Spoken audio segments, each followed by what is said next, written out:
Chapter 169. The latest chapter of this book is not finished yet. For more exciting content, please scan the QR code below to download the app. The novel will be updated even faster. Millions of novels will be read for free. Novels with content that can't be found online will be available here. When Lin Qingye and Feng Lin arrived at home, they found out that there was a son-in-law in the house. Feng Lin was puzzled. Wasn't the old lady a leper who fainted in front of Jianyang and Liulong's house? How come there was a son-in-law? He didn't suspect that this great-uncle was fake, and thought that the two of them were separated. How did he find the capital? Feng Lin asked. The place where the old lady fainted was in the county town, which was thousands of miles away from the capital. Gu Jiao scooped out the fried meatballs from the pot. Maybe he went to the village to inquire about it. Feng Lin nodded.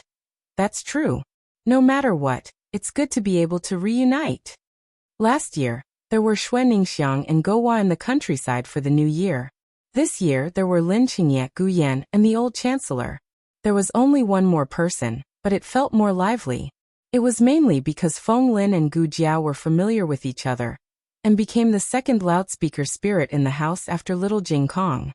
Xiao Lulang was annoyed by him and regretted that he eased the relationship between him and Gu Jiao. Because today was Xiao Lulang and little Jing Kong's birthday, the family prepared gifts for them. Gu Yan gave a small clay figurine that he made himself. Since his wooden figurine was mistaken by Gu Chongqing for a monkey, his confidence was greatly damaged, and he never learned to carve things from Gu Xiaoshan again. Gu Xiaoshan still gave a wooden figurine. He carved a Buddhist scripture for little Jing Kong, and a poetry book for Xiao Lulang. His skills had improved since Gu Jiao's birthday 2 months ago. Gu Jiao deeply felt that her brother's talent couldn't be delayed any longer.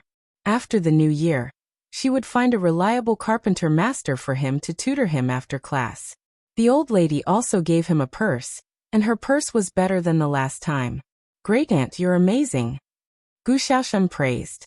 The old lady raised her chin proudly. Then she heard little Jing Kong say, Granduncle embroidered it. I saw everything. Great-aunt only cut the end of the thread. Old lady. Little monk, can't you just shut up? Old chancellor. Exactly. Do you think I don't care about my reputation? For the first time in his life, the old enemy that he had been fighting with for half his life finally let out a sigh of relief. The old chancellor gave Xiao Lulang a set of 4 treasures of the study.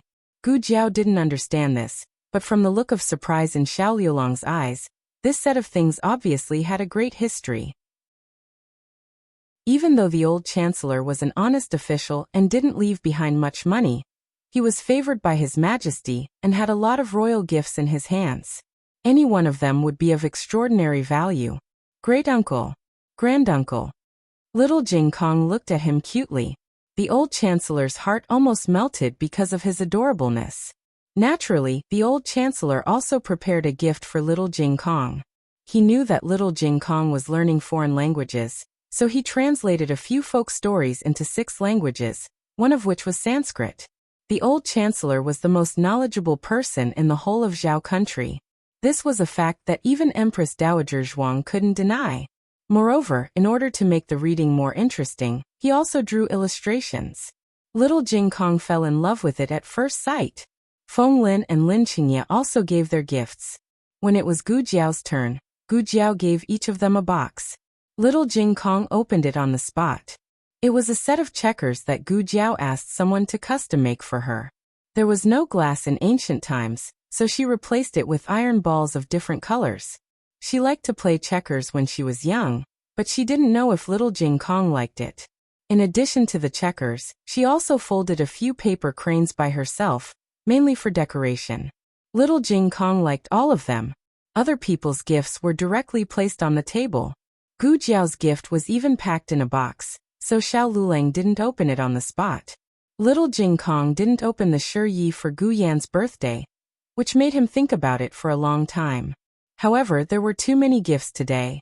Little Jing Kong's attention was completely attracted by the gifts, so he didn't have time to think about his brother-in-law's gift. Not only that, he even asked Gu Jiao for a big kiss on his birthday.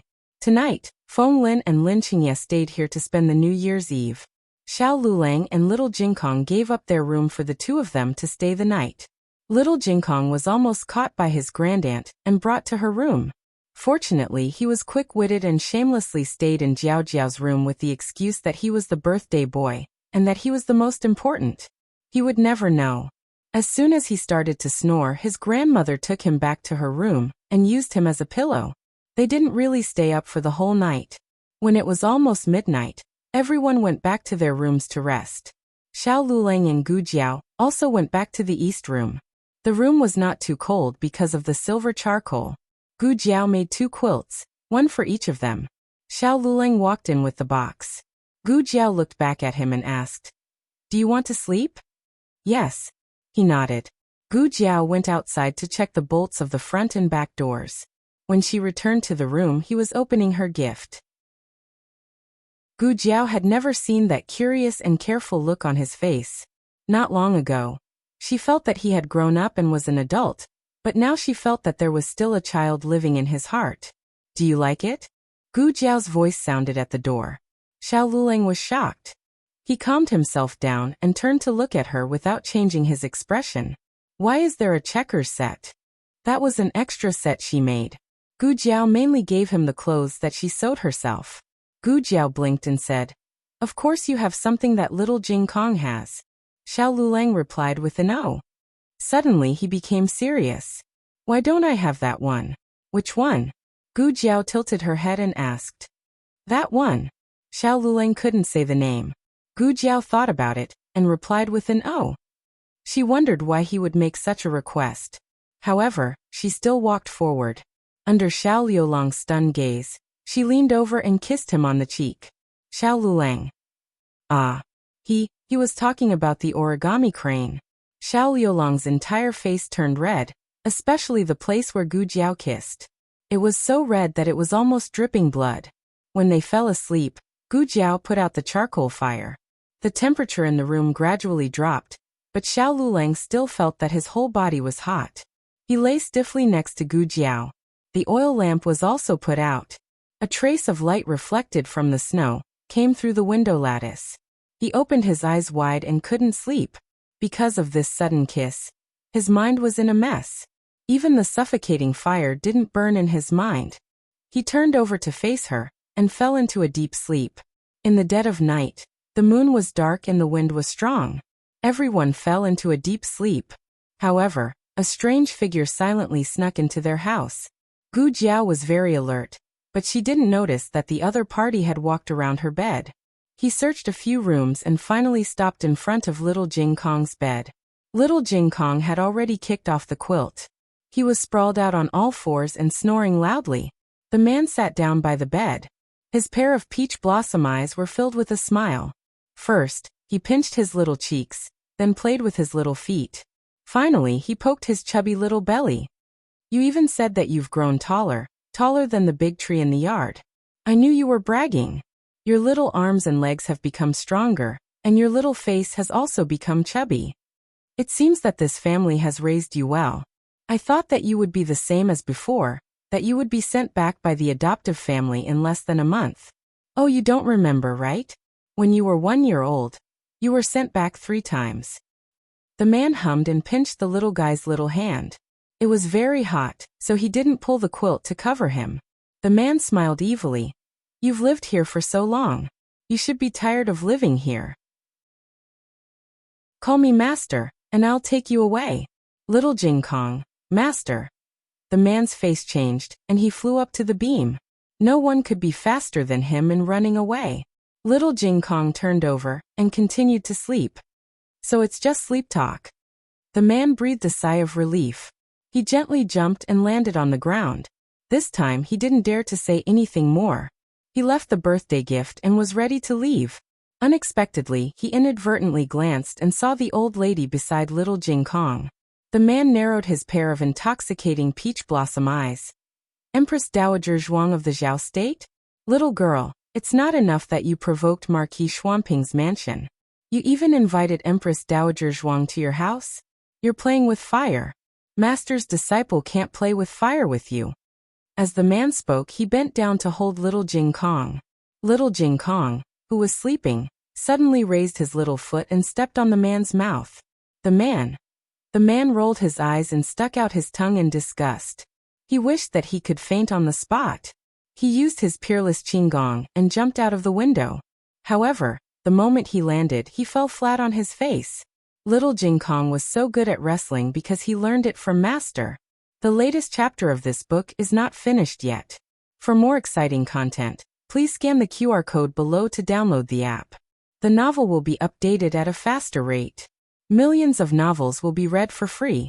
You can find all the novels that you can't find on the internet. https://www.zhbqg.com/89642_8964226/114296142. HTML Genius memorized the website address in 1 second. www.zhbqg.com Bikugo mobile reading website. zhbqg.com. Chapter 170. The latest chapter of this book is not finished yet. For more exciting content, please scan the QR code below to download the app. Novels are updated faster and more frequently. Millions of novels are free to read. Novels that cannot be found on the internet are all available here. Before dawn, Fenglin woke Lin Qingye up. Stop sleeping, it's time to burn incense. Lin Qingye was in a daze for a while. Burn incense for what? Fenglin quickly jumped out of bed and put on his clothes. Did you forget that today is the first day of the new year? We agreed to go to Puji Temple to grab the first incense. Puji Temple was a very famous temple in the capital. Other temples were famous for praying for marriage or children, but Puji Temple in the capital was different. It was famous for praying for Jinshi. There was a rumor in the capital that the scholars who managed to grab the first incense at Puji Temple all became Jinshi. Fenglin did not expect to become a Jinshi. He prayed that he could pass the metropolitan examination. If he could become a tribute scholar, he would be praying for Buddha. Lin Qingye seemed to have forgotten about this matter. He pulled the blanket over his head and continued to sleep. Fenglin pulled his blanket down. Don't sleep. Don't sleep. Get up quickly. We still have to call Lulang. Upon hearing that she was going to call Lulang, Lin Qingye woke up from his drowsiness. Okay. Fenglin went to knock on the door of the east room. Xiao Lulang was awakened. He looked at Gu Jiao, who was sleeping soundly beside him, and frowned impatiently. He did not want to get out of bed, but he was afraid that if he did not go out, Fenglin would keep knocking on the door. He got out of bed and opened the door for Fenglin. A gust of cold wind blew in. He quickly went out and closed the door behind him. What's wrong? Fenglin rubbed his hands and said angrily, Go burn incense. Hurry up. It will be too late if we don't leave now. We are going to grab the first incense. Even if we can't grab the first incense, we will still be able to do it within 100 incense sticks. But Liulang's leg, is it okay? Lin Qingye walked over and asked. Fenglin said, It's okay. We can't walk much. The carriage can go straight to the river. We just need to cross a bridge to reach the temple. Moreover, Xiao Liulang's surgery was very successful. Jianyang said that his foot didn't hurt anymore. He just needed to exercise more. The matter of offering incense was something that Xiao Lulang had promised Fenglin on New Year's Eve last year. At that time, Fenglin had said that if he had the opportunity to go to the capital in the future to take the imperial examinations, he would definitely go to Puji Temple to pray. How could Xiao Lulang have expected that he would really come to the capital? How did he get to where he was today, step by step, after swearing that he would never step foot in the capital again? Alright, stop arguing. I'm going to change my clothes, Xiao Lulang said as he entered the room. He glanced at Gu Jiao, who was sleeping soundly. He pulled the blanket over her and dressed her neatly. He then went to the backyard to wash up before leaving with the other two. Steward Zhou knew that they were going to snatch the first incense, so he had been waiting outside the door early. Breakfast had also been laid out, and it was all in the carriage. The few of them boarded the carriage and rushed towards Puji Temple. Not long after they left, Gu Jiao had a dream. This time, she dreamt of Xiao Lulang. The last time she dreamt of him was when he went to take the imperial examinations in June. In the blink of an eye, half a year had passed. He did not have any bad luck, so she thought that nothing bad would happen to him. On New Year's Day, Xiao Lulang and the other two went to a temple called Puji Temple to snatch the first incense. The saying of snatching the first incense did not only exist in ancient times, it was also quite popular in her previous life. Originally, it was nothing much, just offering incense. If they could snatch the first incense, it would be a good sign. If they could not snatch the first incense, it would also be good to pray to the Bodhisattva. Moreover, Xiao Lulang himself did not place his hopes on the Bodhisattva. He came here to accompany Feng Lin. Unfortunately, there was a nobleman among the people who went to offer incense on New Year's Day. In order to make it easier for the nobleman to pass, the imperial bodyguards had already occupied the stone arch bridge. If the rest of the pilgrims wanted to cross the river, they had to take a longer route and walk on another cable bridge. The cable bridge led to the back door of the temple. That cable bridge had not been repaired for many years. Usually not many people used it, so it was safe and sound. However, on New Year's Day, many pilgrims squeezed onto that wooden cable bridge. The huge weight broke the broken rope of the cable bridge, and the pilgrims on the bridge fell into the bone-chilling river. In the cold winter, everyone was wearing a lot of clothes, so not many people swam up. Most of the pilgrims who died were examinees for next year's spring examinations. Losing so many examinees at once, the imperial court suffered a great loss. This year's spring examinations had the fewest examinees since the founding of the country. Xiao Lulang was one of the many people who fell into the river. The person in front of him had just gone up when the cable bridge broke. He was just one step away, just one step. This situation was the most regrettable. Although so many people fell into the river, it made people feel that he was the unluckiest one. When Gu Jiao woke up, she looked at the sky. It was already dawn. Xiao Lulang and the other two should have reached the foot of the mountain and discovered that the stone arch bridge was impassable. In that case, they would go to the cable bridge. Because there were many people, the road was congested and they walked especially slowly. She might still be able to catch up. No, she had to catch up. The market wasn't open on New Year's Day, so she couldn't rent a carriage. However, the old man next door had one. Gu Jiao went to knock on the door and said she wanted to offer incense. Old Chancellor nodded and hurriedly let Lu Quan drive the carriage to send Gu Jiao to the temple. It was still okay in front, but the road near the temple was impassable. It wasn't spacious to begin with, and half of it was sealed to make a special passage for that noble. Gu Jiao opened the curtain. "Uncle Lu, you go back first. I'll walk over myself." "Will it work?" Lu Quan looked at the vast sea of people and was slightly worried. "It's not far." Gu Jiao jumped down from the carriage. She squeezed into the crowd and came to the riverbank. From here, she could clearly see the temple on the other side of the river. However, there was only one bridge in front of her, and that bridge was guarded by guards. The pilgrims all walked towards the east side of the riverbank. This detour would take at least 5 to 6 miles. It was too late. By the time she detoured, Xiao Lulang would have already gone on the bridge. The only way was to pass through the stone arch bridge in front of her and go through the temple to the back door. She had to think of a way to stop Xiao Lulang, who was about to go on the bridge. Gu Jiao walked towards the stone arch bridge. As expected, she was stopped by an imperial guard at the entrance. The imperial guard wore armor and held a spear in his hand, looking impressive. "This place doesn't allow you to pass," he said coldly. Gu Jiao raised her eyes and looked at him. "I have an urgent matter to pass through." The imperial guard said coldly. "Who isn't in a hurry to grab the first incense? There's another bridge over there, pass through there." Gu Jiao's gaze was indifferent, but it inexplicably made the imperial guard feel pressured. He said again, "It's an order from above, we can't do anything about it."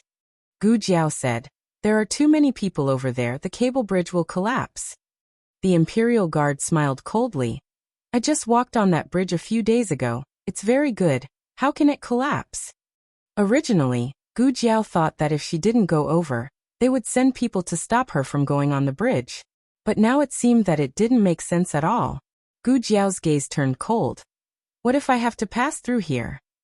Her gaze suddenly became sharp. The imperial guard was startled. But in the end, she was still a little girl, so the imperial guard became firm again. Then I can only arrest you.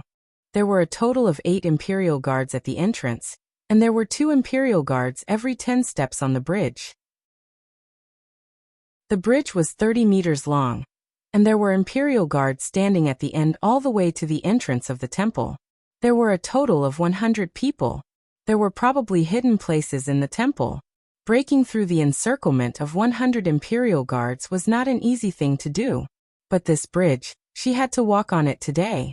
Gu Jiao took a step forward. The Imperial guard raised his hand to grab her, but Gu Jiao pressed down on his arm with one hand and used the force to spin on his back. She flew up and used the other hand to pull out the sword at his waist. She landed on one knee and used the sword to support her body. Her eyes were as sharp as ice blades. The Imperial guard was stunned for a moment. He didn't expect such an ordinary-looking little girl to have such skills. After he came back to his senses, he shouted, "What are you all standing there for? Arrest her." The Imperial guards on the bridge swarmed forward. Originally, there was no need to mobilize so many people to deal with a little girl, but Gu Jiao's move had shocked them, so they all pulled out their swords. Gu Jiao's body suddenly released a sharp killing intent. But she didn't want to kill anyone. One of the Imperial guards stabbed at her. Gu Jiao's sword slashed at the edge of his sword. The huge force made half of the Imperial guard's arm go numb. But this was only one Imperial guard. Soon, the rest of the Imperial guards rushed forward. If they didn't kill anyone, their speed would be slower. Xiao Lulang was about to reach the bridge. 3 more Imperial guards rushed at her. Killing them with one slash was only a matter of seconds, but taking them down one by one would take a lot of time. "Don't force me." Gu Jiao gripped the long sword in her hand. She had never been a kind person. The organization in her previous life was not some kind of compassion alliance. It was just a group of people who lived on the edge of the world. "If you can pay the price, I will dare to kill you." Gu Jiao gritted her teeth and shouted. She kicked off the stone railing of the bridge and jumped into the air.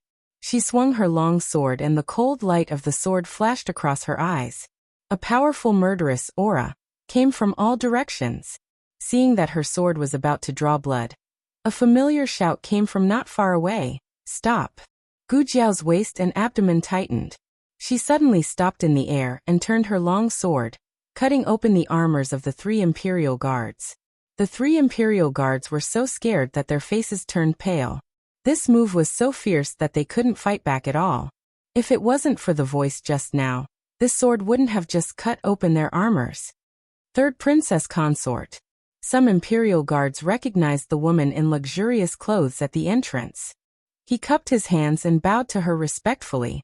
The rest of the Imperial guards also bowed to her. Gu Jiao turned around indifferently. The third princess consort ignored the Imperial guards who bowed to her and walked quickly to Gu Jiao. "Are you okay, Miss Gu? Did they hurt you?" "No," Gu Jiao said. The third princess consort looked her up and down. Seeing that there was no blood on her body, she believed her. But wasn't she a doctor? How could she use a sword? The third princess consort was frightened by her skills just now. "Miss Gu, are you also here to offer incense?" The third princess consort looked at her and asked. In fact, the third princess consort was also here to offer incense. But she didn't want to come. It was her family who urged her to come. Seeing that there were so many people, she didn't want to join in the fun. So she asked someone to stop the carriage in the nearby forest to rest. She planned to go when there were fewer people, but she didn't expect that she would hear the noise on the arch bridge. Gu Jiao nodded. "I have something urgent to do. I need to cross the bridge." The third princess consort said. "Then go ahead." Third princess consort. An imperial guard said, "This bridge." The third princess consort arrogantly interrupted him. "What? I'm the third princess consort. Can't I walk on this bridge?" The imperial guard said, "Of course you can." The third princess consort waved her sleeves coldly. "Then get out of the way." The imperial guards looked at each other in dismay and finally made a path for him. The third princess consort said to Gu Jiao, "You walk faster than me. You go ahead. I'll be right behind you." "Thank you." Gu Jiao thanked her and was about to leave. Then she thought of something and turned to the third princess consort. "Did you bring the imperial guards?" Yes, the third princess consort said. Gu Jiao said, call all the imperial guards who can swim and go to the cable bridge at the back of the temple. Why? The third princess consort wanted to ask the reason, but Gu Jiao didn't have time to explain. She ran across the bridge with the sword in her hand until she reached the other side. Then she threw away the long sword in her hand and quickly walked into the temple. The third princess consort watched her silently and guarded her to cross the bridge. She wanted to chase after her. However, it took 100 days to recover from a serious injury. She had just finished the operation a month ago. Although she had recovered well, she didn't dare to use too much strength. Thinking of Gu Jiao's words, she frowned suspiciously. Why do you need imperial guards who can swim? What does Miss Gu want to do? After Gu Jiao entered the temple, she quickly asked a monk, where's the back door? Over there. Go around the Heavenly King Hall. You'll see a small garden at the end. Go to the left. The monk didn't finish his words before Gu Jiao disappeared. Gu Jiao climbed onto the roof and jumped all the way to the back door from a straight line. The monk was stunned. Ba. There were many people at the back door.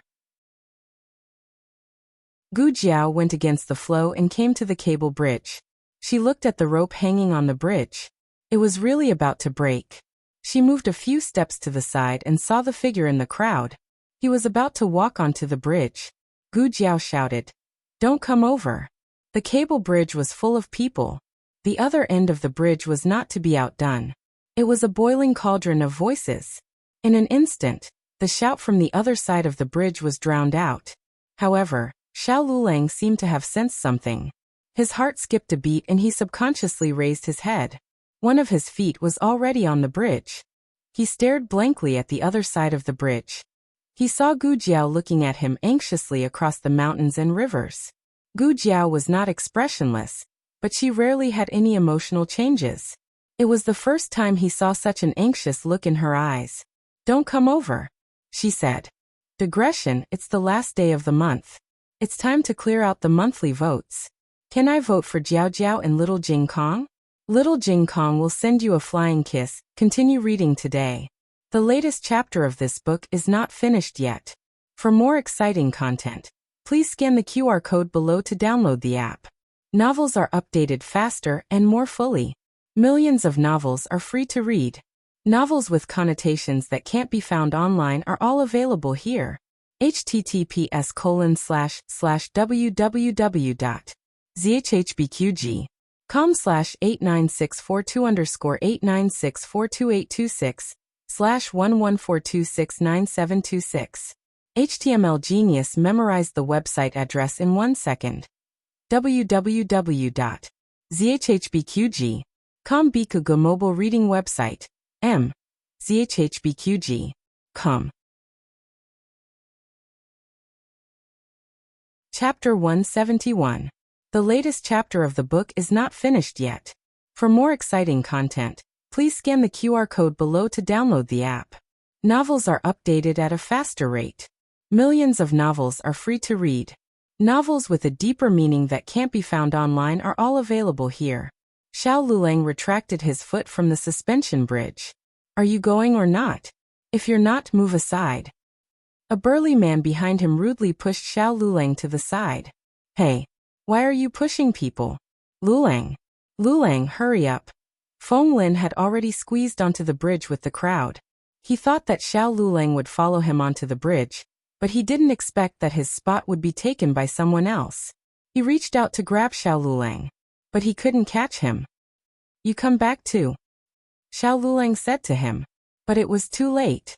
There were too many people, and Feng Lin was soon squeezed into the middle. Lin Qingye was behind Xiao Lulang. Xiao Lulang didn't get onto the bridge, so he didn't either. Gu Jiao was still shouting not to come over. The bridge was about to break, but only the people who were about to get onto the bridge heard her. Even if they heard her, they didn't believe her. They shook their heads and went to the temple. Ouch! Feng Lin was pushed across the bridge. He lost his balance and stumbled 2 steps before falling. He rubbed his aching knee and got up. Before he could see Gu Jiao, who was not far away, he heard a scream behind him. Ah! Feng Lin looked back. Oh my God! The bridge broke. The bridge didn't break in the middle. It broke from the end near the temple. Everyone on the bridge fell into the bone-chilling water. Xiao Lulang saw clearly that the burly man who pushed him away just now fell from the sky the moment he got onto the bridge. He fell the worst because he was standing the highest. If Gu Jiao hadn't stopped him, he would have been the one who fell into the water. There was also Lin Qingye, who was behind him. He would not be able to avoid this disaster either. Those who fell into the water were like dumplings, struggling desperately in the cold river water. Those who didn't get on the bridge were so scared that their legs went soft.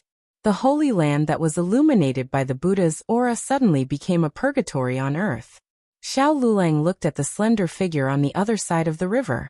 How many times had she helped him avoid disaster? The cold wind was biting cold.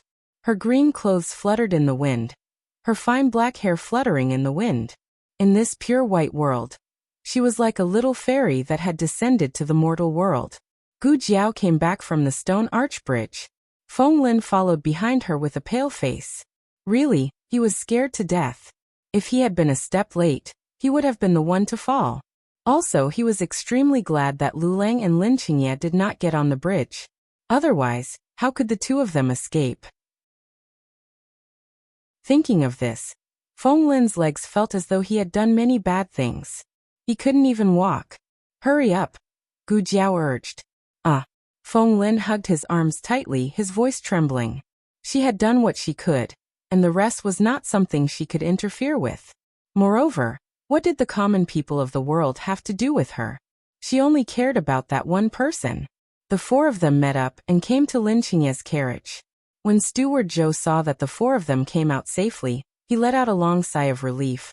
Oh my God, I was scared to death. I was scared to death. Just now I heard someone say that the cable bridge was broken. I was wondering if sixth young master, and you were also on the bridge. I. Lin Qingye patted Steward Zhou's back to comfort him. It was also at this time that Lin Qingye realized how difficult it was for Steward Zhou. Perhaps people who had survived a disaster were especially fragile. In his heart, he had always treated Steward Zhou as a servant. At this moment, he inexplicably saw some of his old father's shadow in Steward Zhou. Lin Qingye's nose turned sour. Get on the carriage, Steward Zhou said with a choked smile. The four of them got on the carriage. Although Xiao Lulang and Lin Qingye were saved, the people in the carriage still seemed to be in a daze. Feng Lin and Lin Qingye did not hear Gu Jiao's words. They only thought that Xiao Lulang could not get on the cable bridge because he was pushed away by someone. The two of them were too shocked by the incident, and forgot to ask Gu Jiao how she came to be here. She even arrived at the temple before them. The carriage quickly arrived at Lin Qingye's house. Steward Zhou lifted the curtain and smiled at Lin Qingye and Feng Lin. Sixth young master Feng, please get off the carriage first. I will send top scorer Xiao and Lady Xiao back. Oh, Lin Qingye replied and got off the carriage with Feng Lin. The two of them needed to calm down. The carriage continued to move towards Jade Water Alley. Steward Zhou sat in the carriage with the coachman. Only Xiao Lulang and Gu Jiao were left in the carriage. Xiao Lulang glanced at Gu Jiao. She always carried a basket with her medicine box inside. Today she did not bring anything. It was obvious that she was in a hurry. He looked at her without blinking. How did you know that the cable bridge would break? Gu Jiao said without changing her expression. Oh, a few days ago, a patient came to the clinic. He just came back from Puji Temple. He said that the cable bridge had not been repaired for a long time. He was afraid that it would not last long. Today is the first day of the new year. With so many people fighting for the first incense, the cable bridge would not be able to withstand your weight. In her previous life, she had undergone lie detection training. She could even control her facial expressions. Xiao Lulang looked at her deeply. But there are two bridges there. How did you know that we would take the longer route and use the cable bridge? Did you know in advance that there would be a noble coming this morning and sealing the stone arch bridge? Gu Jiao spread her hands. Of course I didn't know. I have never been to Puji Temple. I didn't know that there was a stone arch bridge, okay? That patient did not mention a stone arch bridge. I thought there was only a cable bridge. This logic was flawless. The premise was that there was indeed a patient who had complained to her about the cable bridge being in disrepair for a long time. Xiao Luleng had no way to verify this. However, Xiao Luleng felt that this matter had nothing to do with evidence. He looked at Gu Jiao. Are you what? Xiao Luleng didn't believe his own words. He thought that a small medicine box was enough for him to think about, but who knew that it was far more than that? Her secrets were no less than his. Xiao Luleng finally swallowed all his doubts. He was happy that he got away with it. Gu Jiao shook her head and showed the same proud expression as little Jing Kong. Xiao Luleng thought, is it really good to expose myself so quickly? Don't I care about my reputation? Top scorer Xiao, Lady Xiao, we have arrived. Steward Zhou said from outside the curtain. The two got off the carriage. Xiao Luleng thanked him. Suddenly, little Jing Kong's howl came from the courtyard. The two were startled. The last time when little Jing Kong made a scene with his great-aunt was still vivid in his mind. Today, Gu Jiao left in a hurry and forgot to wake the little guy up and tell him that she was going out. If he woke up and found that he did not sleep on Gu Jiao's bed last night, he would feel that he had slept in vain. However, when the two of them entered the backyard anxiously, they saw little Jing Kong playing happily in the snow with the family's puppy, 7 chicks, and a baby eagle. Gu Jiao thought, am I not important anymore? Little Jing Kong saw Gu Jiao and Xiao Luleng. He ran over. Jiao Jiao Jiao Jiao, he said excitedly. Bad brother-in-law, he said in a low voice. Gu Jiao opened her mouth. Well, just now little Jing Kong said cutely. I know. Jiao Jiao went to burn incense. Jiao Jiao wanted Buddha to bless me and make me grow taller. Gu Jiao thought, what's going on? Little Jing Kong's eyes seemed to be filled with stars. Master, he has been here before. The topic changed a little too quickly. Gu Jiao blinked in surprise. Little Jing Kong took out a piece of paper from a small box in the snow and handed it to Gu Jiao. Jiao Jiao, look. It was what? Gu Jiao couldn't understand the words on it. Xiao Luleng looked at it and was a little surprised. It's a house deed from the state of Liang. Gu Jiao thought. Did they go abroad to speculate in real estate? Gu Jiao gave Xiao Luleng a look that could only be understood but not explained. Could it be that you and Master Liang made a fake house deed to comfort the little girl? Xiao Luleng pointed at a seal. It's a real house deed with the official seal of the Yamen. Gu Jiao was speechless. Gu Jiao found out from little Jing Kong that Master came in the middle of the night and left after leaving a gift. Gu Jiao asked, did you see him? Little Jing Kong thought for a while. I saw him. Children were always very firm in their beliefs. As long as they wanted to see him, they would see him even if they didn't. Gu Jiao asked again, were you the one who opened the door for him? Little Jing Kong said, yes. Sometimes, children could really say whatever they wanted. Little Jing Kong believed that he was the one who opened the door for Master Liang. He even had a good night with Master Liang. Little Jing Kong shook his head and went to play. There was a letter in the box with Gu Jiao's terrible handwriting.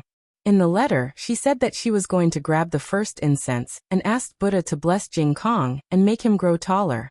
She was afraid that he wouldn't be safe if he slept alone, so she carried him to her grandaunt's bed first. Gu Jiao looked at Xiao Luleng. This can't be real, right? Xiao Luleng shrugged. It's not me. He really couldn't write this kind of handwriting. The old chancellor next door finally recovered from his exhaustion. It was easy for him to imitate famous names and paintings, but imitating his little benefactor's handwriting almost cost him his life.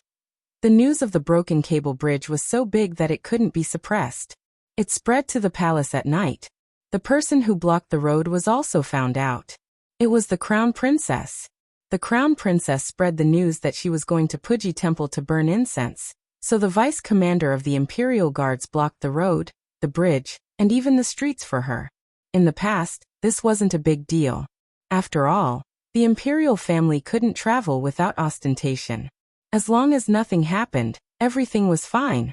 But the problem was that something happened, and it was a matter of life and death. His Majesty couldn't sit still anymore. He had nowhere to vent his anger, and it wasn't good to scold a woman. So he called the crown prince to the imperial study and scolded him. Look at what you've done. It's the first day of the new year, the beginning of the country's fate. And you two have caused me such a big trouble. Do you think my throne is too stable? Do you want to find fault with me? The crown prince also felt wronged. Which imperial family didn't have ostentation when traveling? Moreover, that was the crown princess, the future mother of Zhao state. Not to mention that she only blocked a road and a bridge. Even if she blocked the temple and didn't allow anyone to burn incense, it wouldn't be a mistake. It wasn't that the crown prince was partial to the crown princess, but that the imperial family had always been like this. This was the imperial family's ostentation, and also the imperial family's rule. Unless the crown princess traveled incognito, but then her safety wouldn't be guaranteed. But now that His Majesty was angry, the crown prince didn't dare to refute a word. His Majesty continued to scold. Can't you learn from third prince? How does other people's wife do things? How does your wife do things? Because the third crown princess listened to Gu Jiao's suggestion and chose a large number of people who knew how to swim from her family's guards and imperial guards to the back door of the temple. She immediately ordered them to go into the river to save people when the cable bridge broke. The river wasn't turbulent, and everyone was holding onto the wooden planks of the cable bridge. As long as they were saved in time, they wouldn't freeze to death in the river. Most of the people who fell into the water were saved, and the casualties were minimized. Most of them were examinees for next year's imperial examination in spring. It could be imagined that if they weren't saved, the entire imperial court would lose a lot of talents. His Majesty used to have a good impression of the crown princess. After all, she was someone who had an engagement with the young chancellor. The two grew up together. That child was so outstanding, so how bad could she be? This marriage back then was a bit inappropriate. The crown prince was Xiao Heng's cousin. How could he ask for the hand of his cousin's widow? But when Linling was really outstanding, Xiao Heng had passed away for so long, and the crown prince really liked her. After much consideration, His Majesty still agreed to this marriage. When Linling didn't disappoint the imperial family. Although her family background wasn't outstanding among the prince's wives, her talent, breadth of mind, vision, and ability were far better than the other daughters-in-law of His Majesty. His Majesty didn't expect this kind of thing to happen today. His Majesty continued to scold. Do you know how much resentment the people have now? If it wasn't for third prince's wife who saved everyone in time, your imperial father, I, would have written an edict of self-condemnation tomorrow. The emperor of a country would only write an edict of self-condemnation to the world when he made a huge mistake. This was no different from slapping the imperial family's face. No emperor was willing to write an edict of self-condemnation. This would be recorded in the annals of history and be infamous for 10,000 years. The crown prince was scolded badly. After a full 2 hours, he held his sore knees and returned to the Eastern Palace. The third prince's wife had made a great contribution. His Majesty rewarded her with 1,000 taels of gold and issued an imperial edict, conferring the third prince the title of Rui Wang, and the third prince's wife the title of consort Rui Wang. This was the first prince to be conferred the title of king after the crown prince. Logically speaking, the title should start with the eldest prince. But none of the civil and military officials objected. There was no other way. There were so many lives, so many future pillars of the imperial court. Even the censorate, who had the most poisonous mouth, was silent. The third prince should be called Rui Wang now. Rui Wang brought his wife into the palace and kowtowed to His Majesty to thank him for his kindness. His Majesty was very happy. He used to think that this son wasn't very promising, but his wife was so capable. At least he and consort Yu had good taste in choosing people. His Majesty asked Rui Wang to play 2 games of chess. Consort Rui Wang went to pay her respects to the Empress, then to noble consort Zhuang and consort Yu. After that, she wandered around the imperial garden. After a while, she arrived at the entrance of the Eastern Palace. You. She pointed at Maid Su. Go in and report that this Wang Fei requests an audience with the crown prince consort. Yes. Maid Su braced herself and went in. Not long after, female official Su walked out, followed by a granny with a smile on her face. The granny said, "So it's Consort Rue Wang. Apologies for not going out to meet you. But it's not convenient for the Crown Prince Consort to receive guests right now." Consort Rue Wang smiled and said, "Isn't it just being grounded by Imperial Father? It's not like you want her to come out. I'll go in and see her." After saying this, she didn't care whether the granny invited her in or not. She lifted her skirt and crossed the threshold, heading towards the Crown Prince Consort's eastern courtyard. The Crown Prince Consort was sitting on a cushion in the warm room, copying Buddhist scriptures. "Oh, what are you doing, sister-in-law?" Consort Rue Wang walked in with raised brows. Consort Rue Wang. Withdraw. A palace maid wanted to go forward to stop Consort Rue Wang, but was stopped by the Crown Prince Consort. The palace maid retreated obediently. Consort Rue Wang sat down on the cushion across from her. However, Maid Su didn't dare to follow in and waited outside the door with the Eastern Palace's granny and palace maid. The Crown Prince Consort gently put down her brush and looked at Consort Rue Wang with a composed expression. "May I ask why Consort Rue Wang has come to find me today?" Consort Rue Wang said with a smile. "I heard that you were grounded. I was afraid that you would be bored, so I came to relieve your boredom. Don't blame me for coming late. I also only heard this morning that you were grounded." The Crown Prince Consort didn't respond. She picked up her brush and continued to copy Buddhist scriptures. Consort Rue Wang wouldn't feel bored just because she ignored her. She had lived in Wen Linlang's shadow for 20 years. Finally, she didn't have to be suppressed by Wen Linlang. Consort Rue Wang said with a smile, "If you're uncomfortable, just say it. There's no need to pretend that you don't care." "I'm not uncomfortable," the Crown Prince Consort said calmly. Consort Rue Wang smiled. "I heard that it wasn't you who wanted to travel. It was your maternal family who used your name. Why didn't you explain clearly to Imperial Father?" This was where Consort Rue Wang was stronger than the Crown Prince Consort. Consort Rue Wang's maternal family never dragged her down, because her maternal family had the backing of Duke Luo's estate. It was already powerful enough. However, when Linlang was different. The one family had already declined. Her father was seriously ill at home, and her elder brother was only a minor registrar of the Supreme Court. Consort Rue Wang naturally understood that the Crown Prince Consort couldn't explain. Some things would only make things worse the more they were explained. It would also give His Majesty the impression that she could only shirk responsibility if something happened. The Crown Prince Consort said carelessly, "I heard that before the cable bridge broke, Consort Rue Wang was already gathering people. I don't have any other intentions. I just want to ask how Consort Rue Wang could predict the future." Consort Rue Wang glared at her. "What do you mean? Are you suspecting that I purposely broke that bridge? I'm not that black-hearted." The Crown Prince Consort asked. "Then how did you know?" The third Prince Consort choked. Actually, she also didn't understand how Miss Gu knew. She had already left after saving people.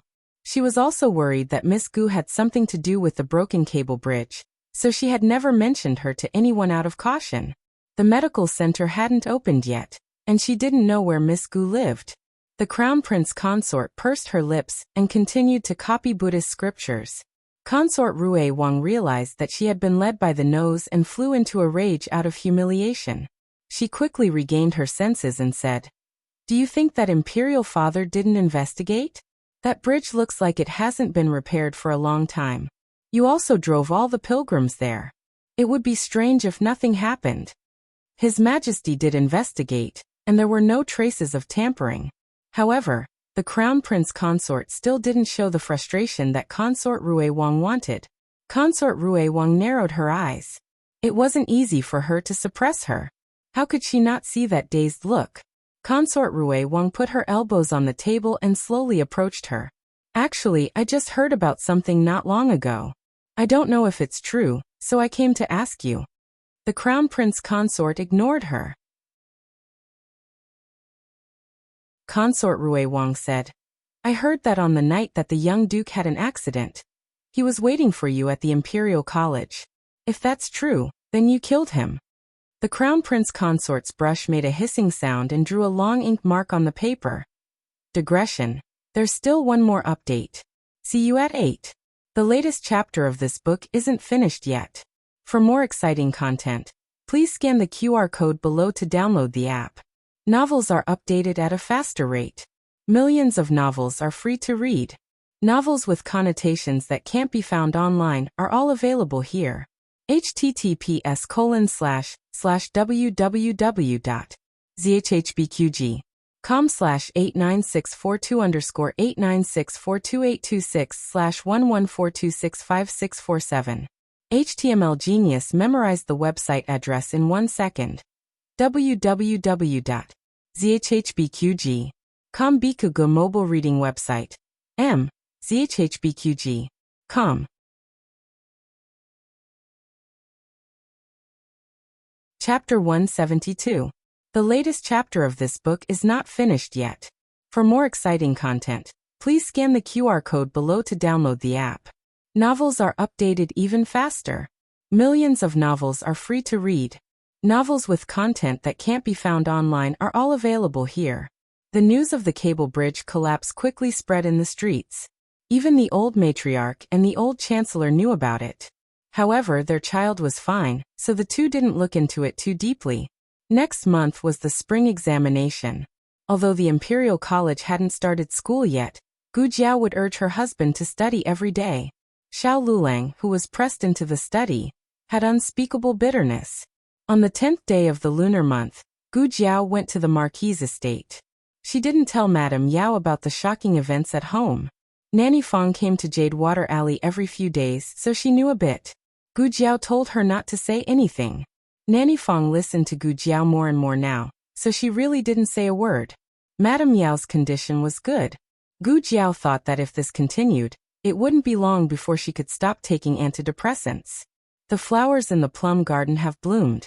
Let's go take a walk in the plum garden, Madame Yao said to her daughter. Gu Jiao grunted. Okay. After a pause, she thought of something and said to Nanny Fong, call Gu Jinyu over. Ah. Nanny Fong was stunned. Didn't eldest miss always get along with second miss? Why did she suddenly call her over? Madame Yao also looked at her daughter in surprise, then said to Nanny Fong, go. Yes. Nanny Fong went to Gu Jinyu's courtyard. When she heard that Madame Yao and Gu Jiao had called her to visit the plum garden, she didn't say anything. She changed her clothes and went. Recently, because of the broken bridge incident, the harem was more peaceful than in previous years. Every year, Consort Shu would call her into the palace to accompany her at this time, but not this year. She went to the plum garden. Seeing Madame Yao and Gu Jiao sitting intimately together, her heart ached, but she smiled and walked over. Mother, older sister. Madame Yao's gaze fell on her thin jacket, and she said angrily, why did you come out wearing so little? Aren't you afraid of catching a cold? How do your maidservants serve you? Gu Jinyu smiled innocently. I was too anxious to see mother and elder sister. I was too happy and forgot. Yao Shi quickly had the madam servants bring her a cloak and put it on.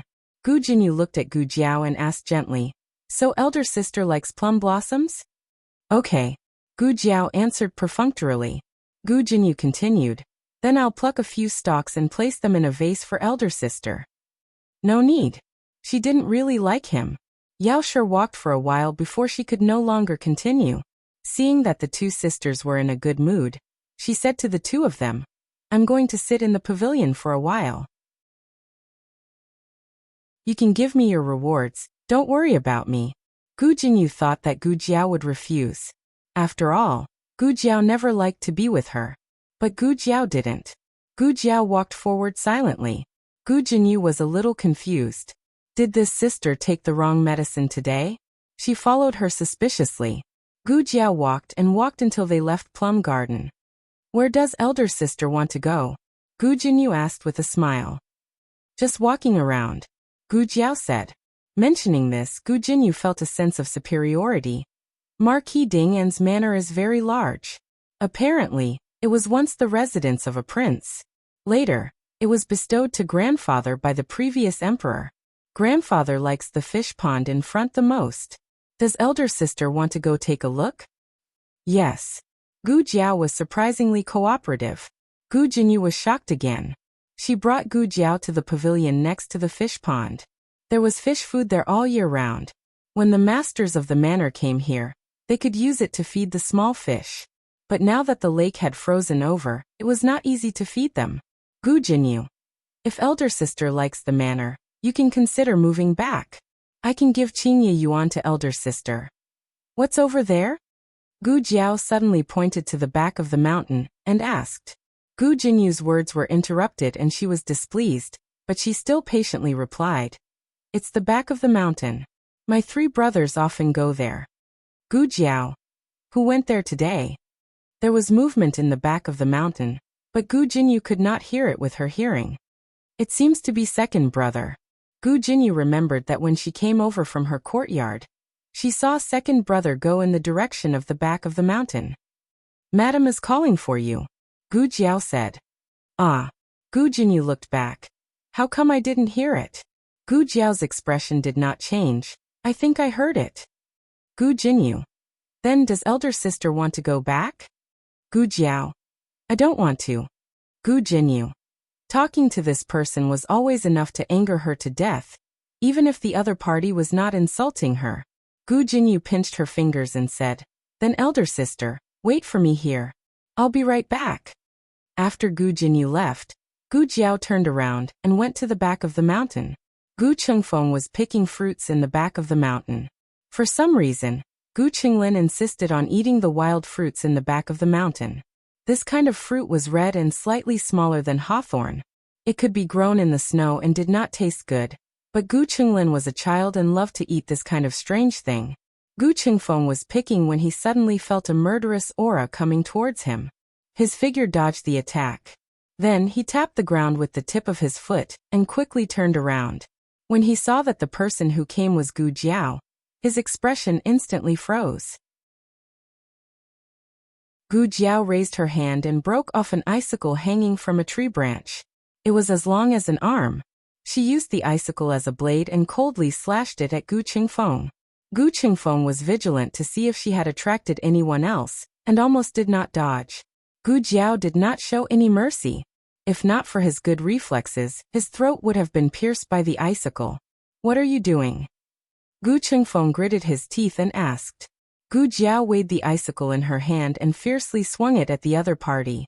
Gu Qingfeng finally took out his hidden weapons. One of the hidden weapons smashed the icicle, and the other 2 flew towards Gu Jiao. Gu Jiao's waist bent backward at an incredible angle. The hidden weapon flew past her flat waist and abdomen, and nailed into the parasol tree behind her with 2 thuds. She could dodge that? Gu Qingfeng narrowed his eyes. That day you secretly took off my mask? You're wrong. Gu Jiao straightened up and looked at him. I didn't do it secretly, I did it openly. Gu Qingfeng. Footsteps came from the other side. Gu Qingfeng thought of the hidden weapons he left on the tree and hurriedly flew over to retrieve them, but Gu Jiao kicked them away. Gu Qingfeng knelt on one knee and slid back a dozen steps in the snow, but he was not injured. Gu Jiao was very satisfied.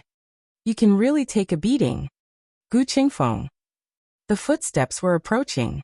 Gu Qingfeng was not in the mood to continue fighting and quickly left. However, Gu Jiao took a step forward and pulled him down from the sky. Gu Qingfeng had too many scruples and could not use his fists and feet.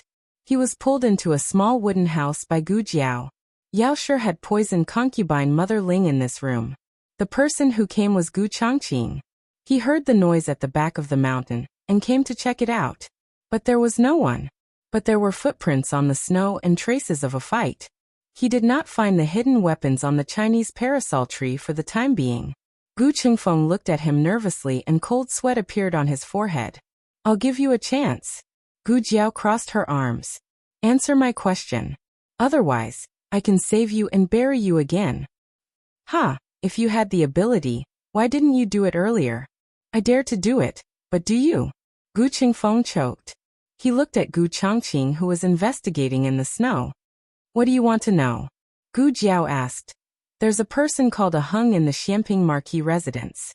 If he's not a servant, who is he? Gu Qingfeng looked at her warily. Who are you? Why are you inquiring about the Xianping Marquis residence? Gu Jiao said calmly, just answer. Gu Chongqing came under the Chinese parasol tree and only needed to turn around to find the hidden weapons on the tree. Gu Chengfeng clenched his fists and said coldly, "The only one with the word Hung in his name is the young Marquis of Xiaodu who has already passed away. His name is Xiao Hung." Gu Jiao, which one is Hung? Gu Chengfeng. May you Hung? Oh. Gu Jiao touched her chin and was very satisfied with the word Hung. She tilted her little head. She looked a bit cute. Gu Chengfeng turned his face away. Crazy, this girl was an assassin. How was she cute? Gu Jiao reached out her hand to him again. "What are you doing?" Gu Chengfeng asked. Gu Jiao glanced at Gu Chongqing outside the room. 1,000 taels and I won't tell anyone about you. Gu Chengfeng's eyelids jumped. 1,000 taels? Why don't you go rob someone? Gu Jiao moved to open the door. Gu Chengfeng's breathing stopped. "I don't have that much banknotes on me." Gu Jiao. "Write an IOU." Gu Chengfeng. "There's no pen and paper here." Gu Jiao took out a charcoal pencil and a small notebook from the small pouch her great-aunt made for her. She opened it to a blank page and handed it to him. "Here." Gu Chengfeng. If looks could kill, Gu Chengfeng would have already killed Gu Jiao 100 times. Gu Chengfeng gritted his teeth and wrote the IOU. "Is this okay?" Gu Jiao finished reading the IOU and made sure there were no word traps. She nodded with satisfaction and put away the charcoal pencil and notebook. Gu Chengfeng secretly let out a sigh of relief and continued to observe his brother's movements. The next second, Gu Jiao raised her foot and aimed it at his butt. She kicked him out. "I only promised not to tell anyone about you. I didn't say I wouldn't kick you out, right?" Digression. Count down to the end of the month. Don't waste the monthly votes. The latest chapter of this book is not finished yet. For more exciting content, please scan the QR code below to download the app. Novels are updated at a faster rate. Millions of novels are free to read. Novels with connotations that can't be found online are all available here. https://www.zhhbqg.com/89642_8964226/114265113. HTML Genius memorized this website's address in 1 second. www.zhhbqg.com Bikugo mobile reading website. zhhbqg.com.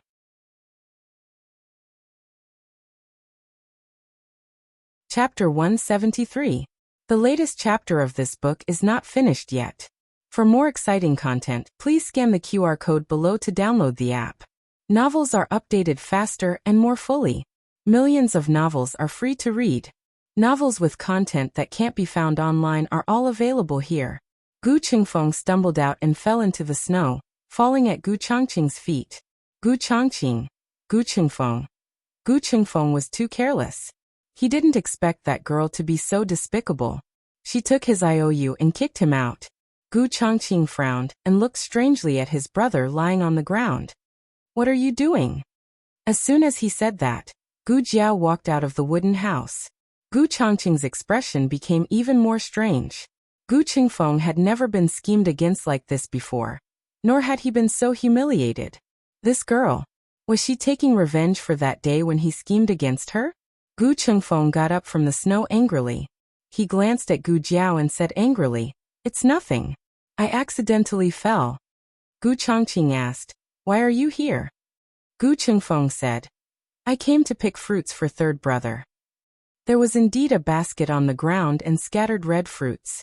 These were Gu Chengling's favorite, and Gu Chongqing had picked them for him before. Gu Chongqing looked at Gu Jiao. "What about you?"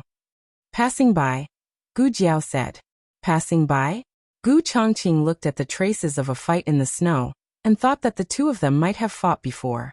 But soon he felt that this guess wasn't very reliable. He had seen Gu Jiao's skills before. It was more than enough to beat up a weak scholar like Gu Chengfeng. So if she really did make a move, Gu Chengfeng would already be half dead. "Did you see anyone else here?" Gu Chongqing still felt that some expert had come here.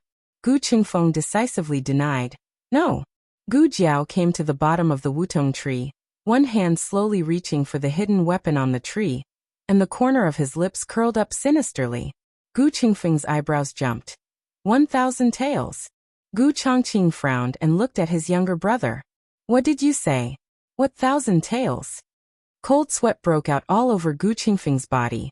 He retracted his gaze, composed himself, and said to his eldest brother, I've taken a fancy to something. I want 1,000 taels.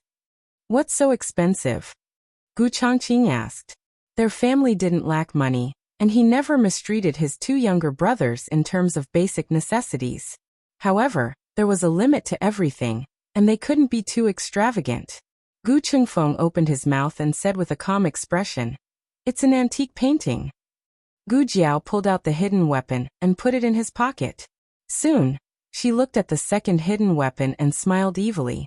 Gu Qingfeng's entire body felt unwell. Add another 1,000 taels. This brother of hers must have taken the wrong medicine. Gu Chongqing raised his hand and touched his forehead. He didn't have a fever. He was just sweating. I remembered wrong. The other party said 2,000 taels. Gu Qingfeng tried his best to cover up his lie. I was just wondering if you have any money to lend me. Gu Chongqing sternly refused. No, you're not allowed to buy such expensive things. Gu Qingfeng. Oh. Gu Jiao pulled out the second hidden weapon and put it in her pocket. She took out her small notebook and charcoal pencil and went in front of Gu Qingfeng. I didn't study much, and there are a few words that I don't know how to write. I'll have to trouble second young master to write them for me. Gu Qingfeng gritted his teeth and took the small notebook. Gu Chongqing's brows furrowed. Gu Qingfeng quickly finished writing the IOU and returned the notebook and charcoal pencil to Gu Jiao. Gu Jiao put it away with satisfaction. At this moment, Gu Jinyu came over. Elder sister. Elder brother? Second brother? She bowed to the two with a surprised expression, as if she hadn't seen them before. The two brothers weren't very happy at the moment. Gu Qingfeng was unhappy because he had been extorted of 3,000 taels. Gu Chongqing didn't know why. The two didn't speak to Gu Jinyu and left with cold expressions. Gu Chongqing had clearly brushed past Gu Jiao, but he seemed to have thought of something and paused in his steps. He turned back and said to Gu Jiao, I also studied. Gu Jiao. After the two brothers left, Gu Jinyu walked forward. His eyes shifted as he asked, Elder sister, why are you here? What did eldest brother and second brother say to you just now? I think second brother even wrote some words for you. What did he write? Nothing. Gu Jiao tied the ribbon of the embroidered pouch. Gu Jinyu clenched her fingers. Ever since the broken porcelain vase incident, the three brothers in the residence hadn't spoken to her for a long time. But just now, she had seen eldest brother, second brother and Gu Jiao talking here for a long time. She tightened her grip on her handkerchief and said gently to Gu Jiao, Elder sister, mother doesn't like us interacting with the three brothers. Don't talk to them in the future, and don't go near them. Mother will be unhappy. Let's go back. Gu Jiao didn't reply and turned to walk back to the plum garden. Gu Jinyu's face darkened with jealousy as she looked at her dashing back. Big brother. Gu Qingfeng, who had been walking halfway, suddenly spoke. Have you seen that girl? You didn't ask who she was just now. Although that girl had come to the residence a few times, she had only visited Madame Yao and had never paid respects to the old madam or her brothers. He had seen her because Gu Jinyu and Ling Shuixian had broken eldest brother's porcelain vase. She had accompanied Madame Yao to the courtyard to pick up Gu Jinyu. But at that time, eldest brother had been practicing swordplay at the back of the mountain. By the time eldest brother had returned to the courtyard, she had already left the residence. Could it be that the two of them had acknowledged each other at that time, and had instantly turned from enemies to friends? He hadn't sensed any repulsion towards that girl from eldest brother today. Gu Chongqing paused and said, I have. Gu Qingfeng, when? Gu Chongqing. Why are you asking this? I haven't asked you yet. Why were you with her at the back of the mountain just now? Were you fighting in the room? Gu Qingfeng cleared his throat. Why would I fight with her? I'm her older brother, after all. Why would I bully her? But if she isn't my younger sister at all, then it's a different matter. After that, the two brothers didn't speak again. Gu Qingfeng's courtyard was closer, so he arrived first. The moment he stepped over the threshold, he suddenly turned around and looked meaningfully at Gu Changqing. Eldest brother, you didn't say just now that we only have one younger brother and no younger sister. Gu Changqing's pupils shrank. Gu Qingfeng smiled coldly. Eldest brother, have you forgotten how mother died? Gu Changqing opened his mouth and stopped talking. Gu Qingfeng snorted and turned to enter the room. Gu Qinglin had fallen asleep on Gu Qingfeng's bed. Obviously he was too bored waiting for fruit and fell asleep. Gu Qingfeng looked at him with a complicated expression and walked over to cover him with a blanket. After a while, the servant reported that concubine Ling had arrived. The late madam had passed away early, so concubine Ling had been taking care of the three brothers all these years. Gu Changqing was more independent and had been by the old duke's side all year round. He wasn't as close to concubine Ling as the Gu brothers. Concubine Ling carried a food box and entered the room with a smile on her face. She saw Gu Qinglin on the bed and smiled in surprise. Oh, why is Lin sleeping? Gu Qingfeng invited her to sit at the table. It's so cold today. Why did concubine Ling come over? Concubine Ling smiled gently. The kitchen roasted venison. I brought some over. By the way, you don't look well these days. Do you miss your mother? Sister's death anniversary is coming soon. I was thinking of taking the three of you to the cemetery to light incense for her. Gu Qingfeng nodded. I'll listen to concubine Ling. When concubine Ling first entered the Marquis's mansion, the three brothers were actually a little repulsed by her. But concubine Ling said to them, I didn't enter the mansion to replace sister as your mother. I came to take care of you for sister. From now on, I will treat you as my own flesh and blood. I won't give birth to annoying younger siblings for you. I only have 3 children, and that is you. Concubine Ling did it. She had been devoted to the 3 brothers all these years. She was more like a mother than a real mother. It was only because they already had a place for their mother in their hearts that they couldn't treat concubine Ling like a real mother. However, it was also because of this that they felt guilty and wanted to make it up to concubine Ling in other ways. Gu Qingfeng once asked concubine Ling if she wanted anything. At that time, he thought that as long as concubine Ling asked, he would even get the position of head wife for her. But concubine Ling shook her head. She patted his head and said gently, Concubine Ling doesn't want anything. As long as the 3 of you are well, concubine Ling will be satisfied. Such a selfless and kind woman was much better than that evil woman, Yao Shi. Yao Shi killed their mother, stole their father, and gave birth to an annoying younger sister and brother with their father. Their father no longer had any eyes for them. There was a saying that was right. If you had a stepmother, you would have a stepfather. Every time Gu Yan argued with them, regardless of whether it was their fault or not, their father would only punish them. Their father couldn't bear to touch a single hair on Gu Yan's head. When their mother was alive, she said that she loved plum blossoms the most. Their father found it troublesome. It went in one ear and out the other. After Yao Shi entered the manor, she only took a few more glances at a plum blossom. Their father specially made a plum garden for Yao Shi.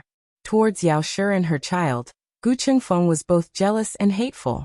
However, their father didn't seem to like Yao Shi's biological daughter. Instead, he doted on Gu Jinyu, who had been by his side since young. This was really interesting. Fenger.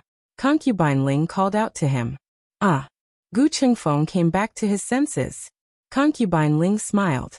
Do you have any objections to what I said just now? Gu Qingfeng said seriously. No, concubine Ling has always done things well. Just do as concubine Ling says.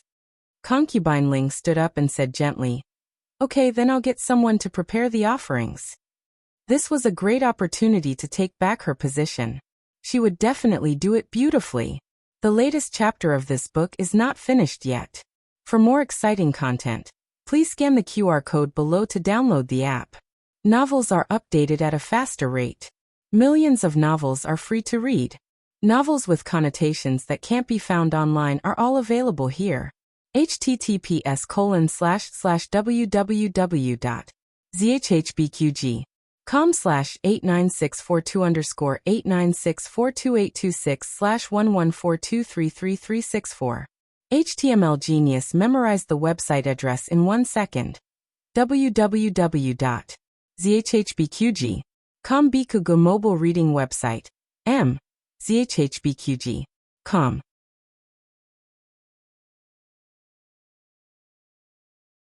Chapter 174. The latest chapter of this book is not finished yet. For more exciting content, please scan the QR code below to download the app.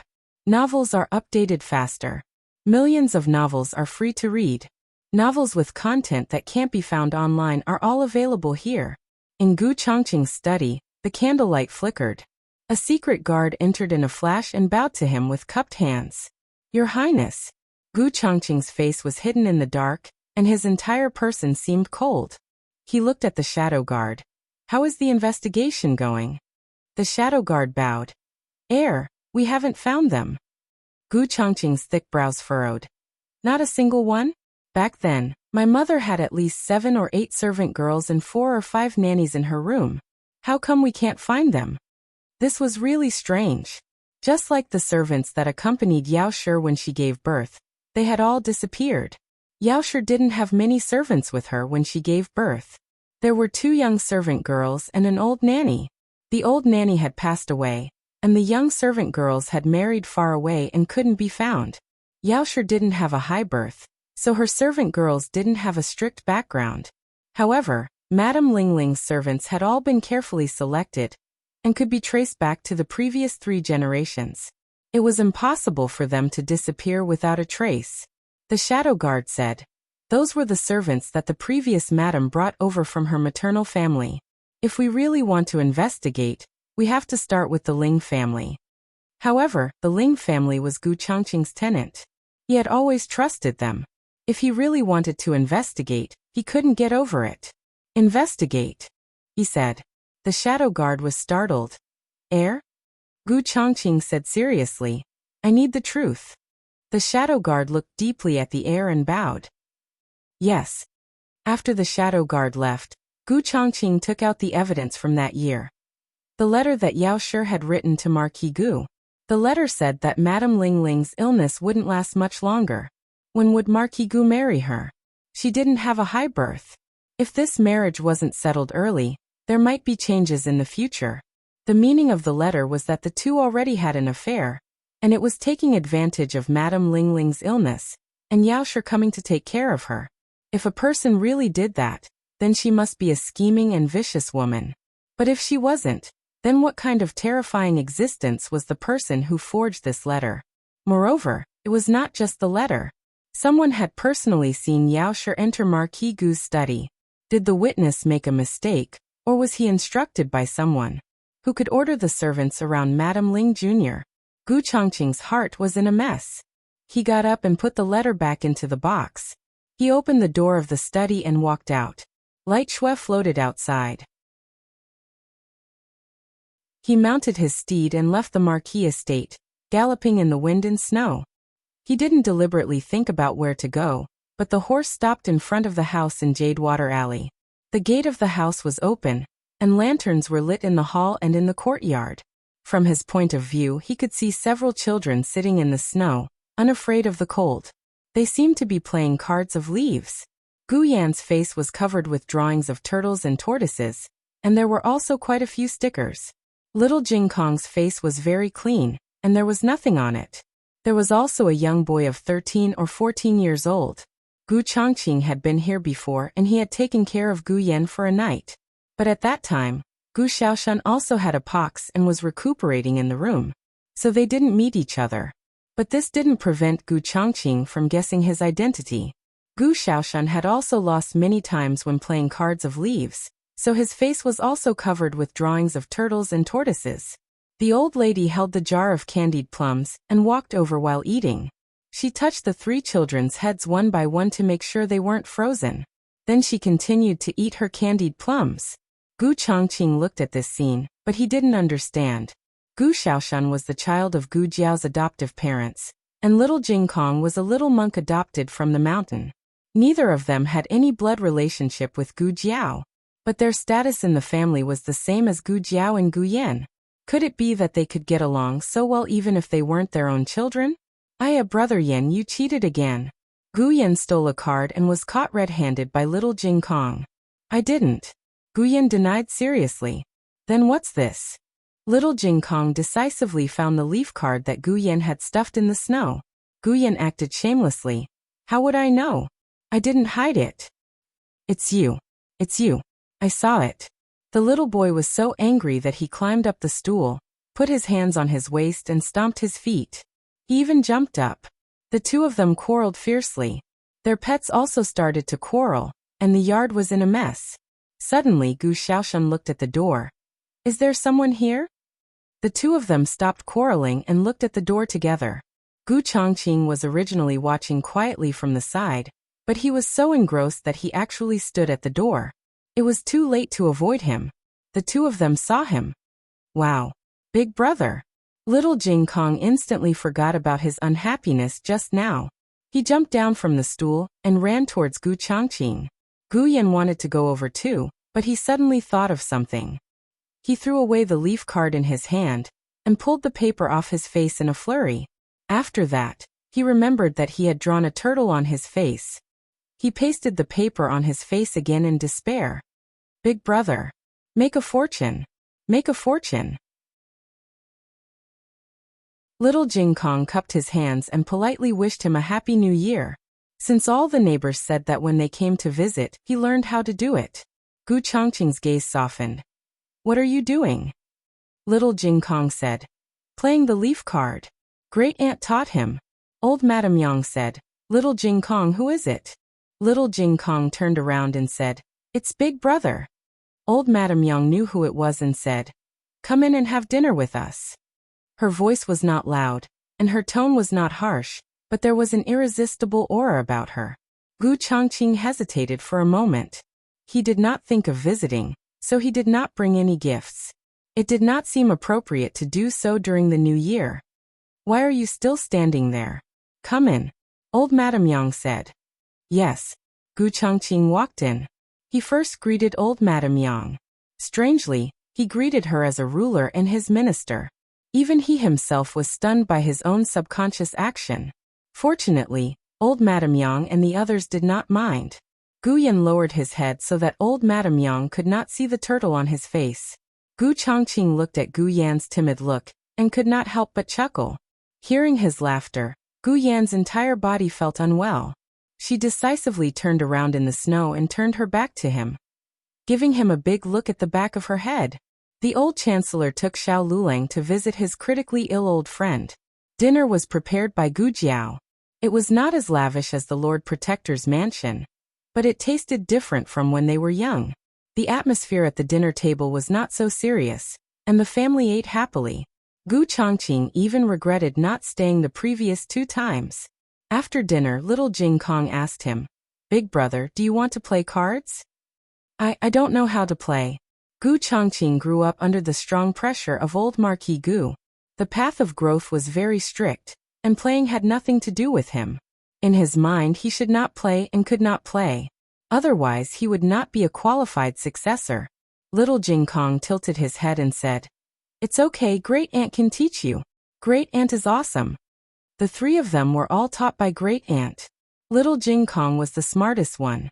He could learn as soon as Great Aunt taught him. He often defeated Gu Yan and Gu Xiaoshan. Gu Chongqing hesitated. Gu Jiao curved her lips and said, You can play during the new year. Gu Yan also nodded. In fact, even old Madame Gu, who loved her grandson so much, did not tell him that it was okay he could play. Gu Chongqing seemed to finally break the shackles on his back. He took a deep breath and said, Well, well. Gu Jiao said, Let's play in Great Aunt's room. It's warm there. I'll get something to eat. Old Madame Gu rolled her eyes. Gu Chongqing's clothes and temperament were extraordinary, and his face was full of righteousness. At the table, one could see that he was a silly man with a lot of money. Old Madame Gu said, Aya, it's too embarrassing to draw a turtle in front of the guests.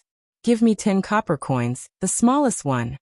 Little Tycoon Jing Kong had just received the rent.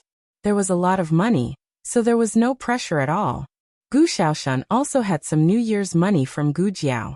Gu Yan was the most miserable. His New Year's money was not enough to pay off little Jing Kong's debt. He worked in little Jing Kong and earned money through hard work. He earned more than 10 copper coins a day, and he shoveled chicken poop until his hands went soft. But compared to drawing a turtle in front of Gu Chongqing, he would rather lose his money.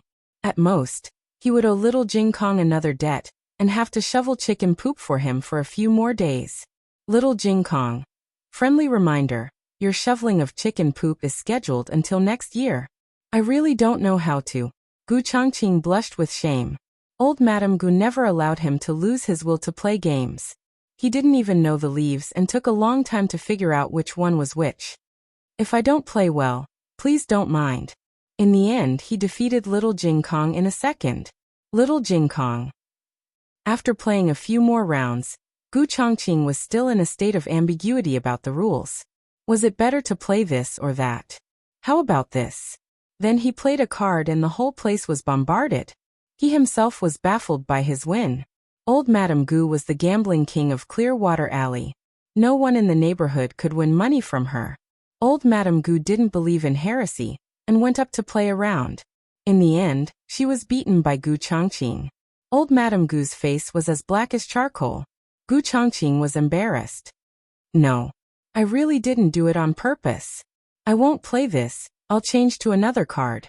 He changed to the smallest card, but unexpectedly, he got the biggest straight. The remaining card was a trump card, so he had to pay double. Old Madame Gu. There were still quick-acting cardio-relieving pills, right? The whole family who knew how to play cards was defeated by Gu Chongqing, a newbie who didn't even understand the rules. Little Jing Kong was covered in dust. He stood there soullessly and was driven crazy by old Madame Gu. Digression. Can I ask for a guaranteed monthly pass from everyone? I bow and thank you. The latest chapter of this book is not finished yet. For more exciting content, please scan the QR code below to download the app. Novels are more complete and updated faster. Millions of novels are free to read. Novels with connotations that can't be found online are all available here. https://www.zhhbqg.com/89642_896422826/1142289115. HTML Genius memorized this website's address in 1 second. www.zhhbqg.com Bikugo mobile reading website. zhhbqg.com.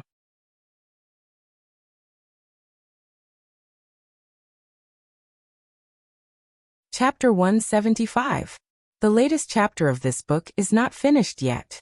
For more exciting content, please scan the QR code below to download the app. Novels are updated at a faster rate. Millions of novels are free to read. Novels with content that can't be found on the internet are all available here. Gu Chongqing won so much money that his hands went limp. Old Madame originally wanted to find a spendthrift to empty his wallet, but who knew that she would lose everything? She held little Jing Kong's head and couldn't wait to howl to the sky. Little Jing Kong. I finally grew a few strands of hair, but you almost blew them all away. Gu Chongqing was like a child who did something bad behind his parents' back. His cold, handsome face was flushed with excitement. No wonder his younger brothers liked to play so much.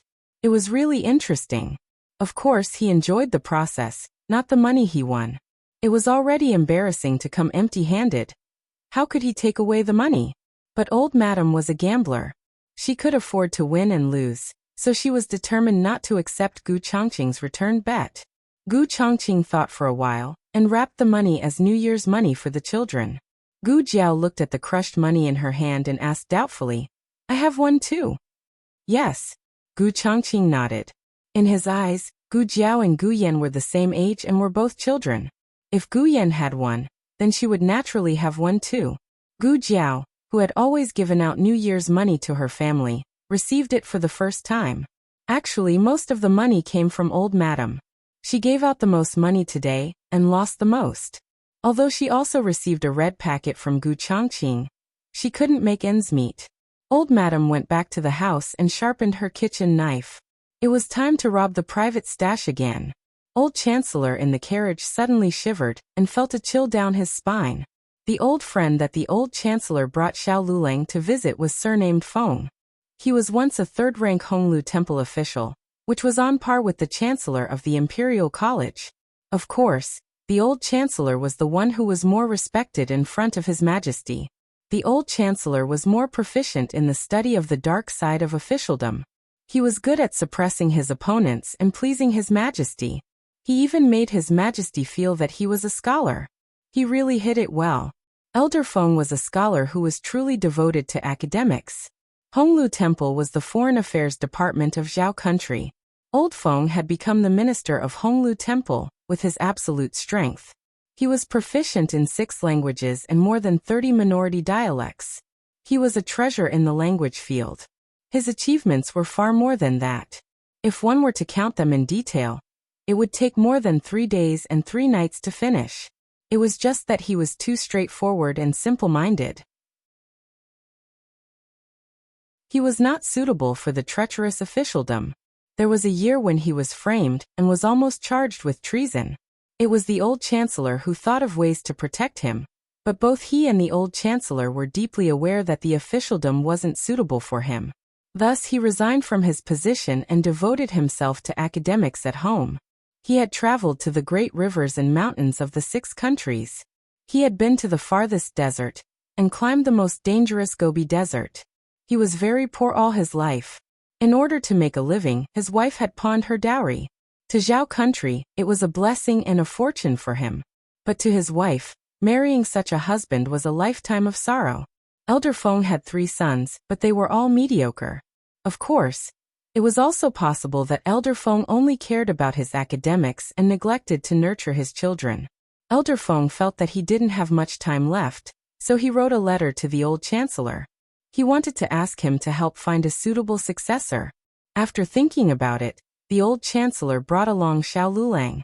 Elder Feng was paralyzed on the bed.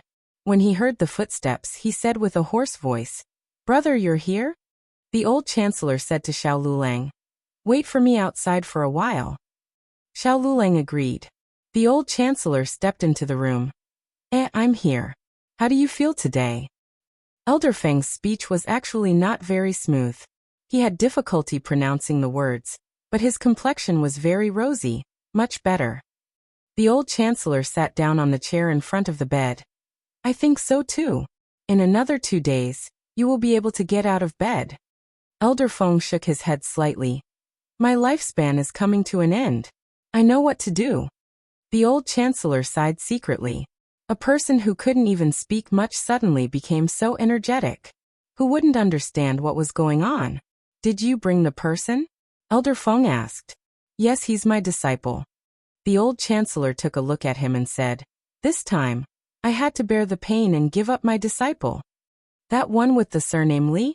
Elder Feng shook his head. No, he's too old." The old Chancellor. "No, you're picking him? Which one of you is older?" Headmaster Li wasn't considered old. He wasn't even 40 years old, and was in the prime of his life. Although the old Chancellor brought along his youngest disciple, his eldest disciple was despised by Elder Feng. He couldn't help but mock. "Why, are you looking for someone so young that you can squeeze water out of it?" Elder Feng snorted. The old Chancellor actually understood what he meant. The younger a person was, the more time he had. The knowledge he had in his lifetime wasn't something that could be studied in 10 or 20 years. "Come in," the old Chancellor said to the door. Xiao Lulang walked in. Elder Feng's gaze landed on Xiao Liulang's face and his body stiffened. Xiao Lulang had attended Elder Feng's class when he was young, so Elder Feng definitely knew him. However, Elder Feng's next sentence almost choked the old Chancellor to death. "Am I dead? Why are you dead too?" I'm finished. There's no one to inherit my legacy." Xiao Lulang. The old Chancellor. The old Chancellor spent a lot of effort to make Elder Feng believe that the young man in front of him wasn't dead. As for why he wasn't dead, the old Chancellor didn't say and Elder Feng didn't ask. Having lived to this age, he knew his destiny. There were some things that he was well aware of, but couldn't investigate further. Elder Feng was like that, and so was the old Chancellor. The old Chancellor asked, Are you satisfied with this successor? Satisfied, satisfied. Elder Feng was grinning from ear to ear. Back then, he had also taken a liking to this child. If the old chancellor didn't have the advantage of being close to him, he would have snatched him to be his disciple. The biggest regret in his life was that he wasn't able to take in a disciple that was as ambitious as he wanted. Now everything was perfect. Since things happened in a hurry, everything was simple. Under the old chancellor's guidance, Xiao Lulang performed a simple apprenticeship ceremony. Elder Feng was paralyzed from the neck down, so it was difficult for him to eat. The old chancellor symbolically let him touch his cup, which was considered as drinking the apprenticeship tea. From then on, Xiao Lulang was his successor. Elder Feng asked his wife to bring his lifetime collection of literature, and moved it all to the old chancellor's carriage. The old chancellor saw that the study room was empty and felt embarrassed. A sister-in-law, do you want to keep some for yourselves? Old Madame Feng waved her hand. Hurry up and move it away. I beg you. I have been burdened by these things for my whole life. Please don't torture me anymore. The old chancellor bowed with his hands folded in front. Okay, I will visit sister-in-law again when I have the chance. Xiao Lulang also bowed to old Madame Feng like a junior. That night, Elder Feng passed away. Probably because he had fulfilled his wish, he passed away peacefully. This matter was a huge blow to the old chancellor. He suddenly realized that he was also a person who had half of his body buried in the soil. Actually, if it wasn't for his little benefactor, he would have died that time on the mountain. Why did God arrange for him to live? The old chancellor looked up at the starry sky in the courtyard and pondered about life. The old lady came over with a knife to rob him. Before she opened her mouth, the old chancellor handed over the money bag. The old lady said weirdly, "Did you take the wrong medicine?" The old chancellor didn't look at her. He still looked up at the endless starry sky. Zhuangjins, what do you think people live for? We don't bring it with us when we are born, and we don't take it with us when we die. Zhuangjins? What a familiar name. The old lady also looked up at the starry sky. At the other end of the starry sky, there seemed to be a distant memory calling her across the years. Her mood suddenly became heavy, and her entire person became melancholy and melancholy. She lowered her head and counted the money bag. She became more melancholy. Hua, you are deliberately mystifying here so that I can give less money to you. These few copper coins are enough for me to play a few rounds of cards. How much more do you hide? Give them all to me. The old chancellor. Can't I get away with this? After robbing the small amount of money, the old lady went back next door with satisfaction. The old chancellor's plan to numb the old lady was real. He sighed that life wasn't fake. He was really worried. He was afraid that he would die like Elder Feng one day. Elder Feng's obsession in the world was his legacy. If there was someone outstanding enough to inherit his legacy, Elder Feng would die without regrets. He was different. He had someone he couldn't let go of. In the past, he thought that person had died, so he didn't have any attachment to this world. But now his Ahing was still alive. He didn't dare get sick. He didn't dare die. He didn't feel at ease leaving her alone in this world to face everything alone. Ahing, what else can Master do for you? On the 15th of the first month, after the Spring Lantern Festival, the Imperial College and the various large academies in the capital began to open their classes. The government offices and the court were all open. After a good new year, the first day of court was usually more harmonious. The reports that the civil and military officials chose were more gentle and meaningful. In short, it was to get a good omen. The court couldn't be messed up right after the new year. It was inauspicious. In the Zheng manor, Zheng Sai also planned to go out. He had already received news from Imperial Tutor Zhuang. The matter of the Chancellor had been settled. His Majesty would confer the title of Prince Ning on the first day of the new year. At the same time, he would be conferred the title of Chancellor of the Imperial College. Congratulations, Master, the housekeeper said. Zheng Sai proudly raised his chin. What is there to congratulate me about? If it weren't for those troublesome matters, this lord would have been the Chancellor of the Imperial College long ago. The housekeeper said. Master is right. But it's not too late now. That's true. Zheng Sai smiled. Thinking of something, he asked, "Have the clothes been ironed?" The housekeeper quickly said, "It's done, it's done. We just need to wait for the court's insignia to be issued before having them embroidered for you." The Imperial College's clothes were specially made by the court, but Zheng Sai could not wait and had them made long ago. It was just that they did not have the insignia of the Imperial College's chancellor. "Bring them out for me to see," Zheng Sai said. "Yes." The housekeeper smiled and brought the clothes over. Zheng Sai's eyes glowed with green light. The housekeeper said, "Master, do you want to try them on for size?" Zheng Sai cleared his throat. "Cough this, that's fine. If the size is not suitable, you can change it in time." The housekeeper smiled and said, "That's reasonable." Zheng Sai could not wait to change into the chancellor's clothes and spread his arms, allowing the housekeeper to admire him. "How is it?" The housekeeper gave him a thumbs up and flattered. "It's suitable, it's suitable. Old master looks so majestic in this set of clothes." Zheng Sai was infuriated. He walked in front of the bronze mirror and looked at himself. He flicked his sleeves and smiled. "All that's left is the insignia." The housekeeper smiled. "You'll have it when you come back from court." Zheng Sai reluctantly took off the chancellor's clothes. After today, he would be able to wear them every day. Zheng Sai arrived at court. The sky was dark and the doors of the imperial palace were not open yet.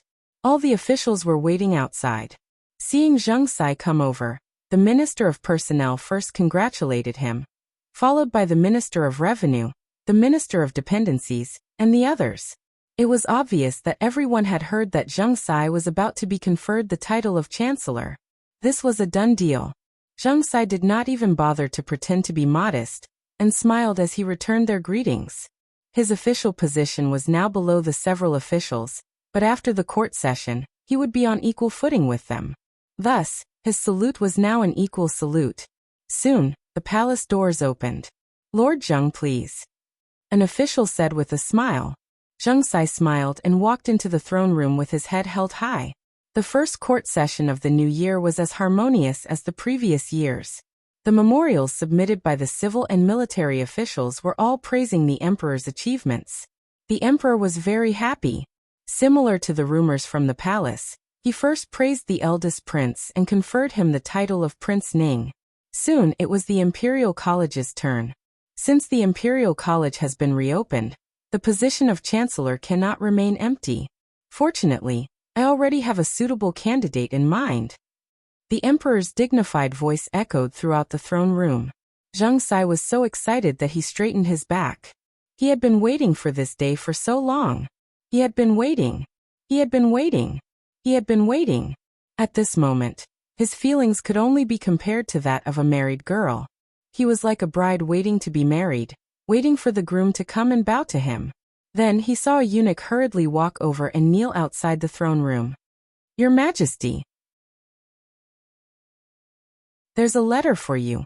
A normal letter would not rush to the throne room unless it was extremely urgent. Everyone thought to themselves, could it be that there's another urgent report from the border? "Present it to me," the emperor said. The eunuch presented the letter to the emperor. After reading the letter, the emperor actually stood up from the dragon throne. Everyone was stunned. What kind of major event had happened?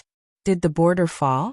The next second, everyone heard the emperor say excitedly, "The old chancellor has returned to the capital. He sent me a letter and asked if I was well." Zheng Sai's heart cursed. Didn't the old chancellor retire and return to his hometown 800 years ago? What did he mean by writing a letter to seduce the emperor at this juncture? It was an affectionate letter with very particular words and sentences. Roughly translated, it was, "Your Majesty, I haven't seen you for many years. Are you well? Please forgive me for my willfulness. Every time I think of how much Your Majesty loved me, I feel guilty. Now that I'm back, may I ask Your Majesty, is your heart still the same?" A proper green TX. The emperor was so moved that tears filled his eyes. "Let's talk about the chancellor later. Court is dismissed." Zheng Sai was like a bolt from the blue. Scumbag. Digression. The T is still the old chancellor's T23333. The latest chapter of this book is not finished yet. For more exciting content, please scan the QR code below to download the app. Novels are updated faster. Millions of novels are free to read. Novels with connotations that can't be found on the internet are all available here. https://www.zhbqg.com/89642_8964286/114198307. HTML Genius memorized this site's address in 1 second. www.zhbqg.com Biku Pavilion Mobile Reading Website. zhbqg.com.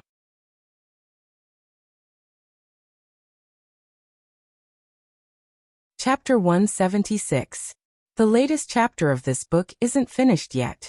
For more exciting content, please scan the QR code below to download the app. Novels are updated even faster. Millions of novels are free to read. Novels with connotations that can't be found on the internet are all available here. His Majesty left the incumbent who was about to take office and left without looking back. He went to find the old Chancellor. The old Chancellor didn't indicate his address on the letter, but His Majesty wouldn't be incapable of this. The person who delivered the letter said that a guest of East arrival and asked him to run an errand. East arrival in very good. His Majesty went to East arrival in personally, but when he arrived, the old Chancellor had already left. When did he leave? The Chamberlain beside His Majesty asked. The shopkeeper said, he left for a while. He goes out every day during the day, and comes back very late. How many days did he stay here? The Chamberlain asked again. The shopkeeper flipped through the account book and said, 5 nights. East arrival inn was a very inconspicuous inn. It belonged to the kind that would be despised even if it was used as a toilet for the emperor. Thinking that the old Chancellor actually stayed in this kind of place for so many days, His Majesty felt deeply pained. The first essential skill of a green tea. Act pitiful. The old Chancellor grasped the green tea very well. His Majesty patiently waited for half a day at East arrival inn, but he still didn't see the old Chancellor come back. He couldn't really keep waiting. After all, there were still a lot of memorials to deal with in the imperial study. His Majesty could only leave regretfully. It would be fine if he saw the old Chancellor, but he didn't see him. His Majesty always felt that one thing wasn't completed, so he kept muttering in his heart. This was another essential skill of a green tea, to whet the appetite. In the field of thick black tea in the officialdom, the old Chancellor had never disappointed anyone. Back then, he made the former emperor a green tea step by step, and then banished the demon empress into the cold palace. Although the demon empress came out in less than half a year, he still became the first person in this dynasty to pull down the demon empress. As soon as His Majesty left, the old Chancellor returned to the inn. Actually, he didn't go far. He was observing His Majesty in the opposite tea house. Sir, someone came to see you just now. The shopkeeper said politely. Yes. The old Chancellor answered without any surprise. The shopkeeper said, are you still staying in the inn tonight? Shall I ask someone to prepare dinner? Or should I send her to her room? The old Chancellor said, no, I don't want to stay anymore. Wouldn't it be a waste of money if he stayed after achieving his goal? Even though the inn looked shabby, it still cost 200 to 300 copper coins a night. He was short of money recently. He had to pay for his family's expenses and deal with someone's robbery. The thrifty old Chancellor decisively returned the guest room. Next, he would disappear for a while. Only by being neither close nor distant could one scratch one's lungs and heart. Moreover, no one would cherish something that was too easy to obtain. After leaving the imperial court for so long, the Directorate of Imperial College was no longer the Directorate of Imperial College from 3 years ago. He was also no longer the former Chancellor who had nothing to worry about. His enemy was not only Empress Dowager Zhuang, who could wake up at any time. There might be more. He needed His Majesty's absolute reliance. The family in Jadewater Alley knew nothing about the black-bellied old Chancellor. The old mistress hadn't seen the old Chancellor for a few days, and thought that he had slipped away, because he didn't want to hand over his secret stash. Great aunt, I'm going to the clinic. Gu Jiao tidied up the house and went to greet the old lady. The clinic opened for business today. The old lady muttered and waved her hand. Go ahead. Gu Jiao looked at her strangely. Great aunt, what's wrong with you? The old lady frowned suspiciously. I'm thinking of my name. Gu Jiao was surprised. Do you remember your name? The old lady shook her head. Your great-uncle said so. Sure enough, they knew each other. They could even call out each other's names. Then what's your name? Gu Jiao asked. Zhuang Jins. The old lady said. Surnamed Zhuang? Gu Jiao was silent. Gu Jiao went to the clinic. The second boss was at his wits' end in the hall. Gu Jiao walked over. What's the matter? The second boss sighed. Before the new year, we ordered a batch of medicinal herbs for the military camp.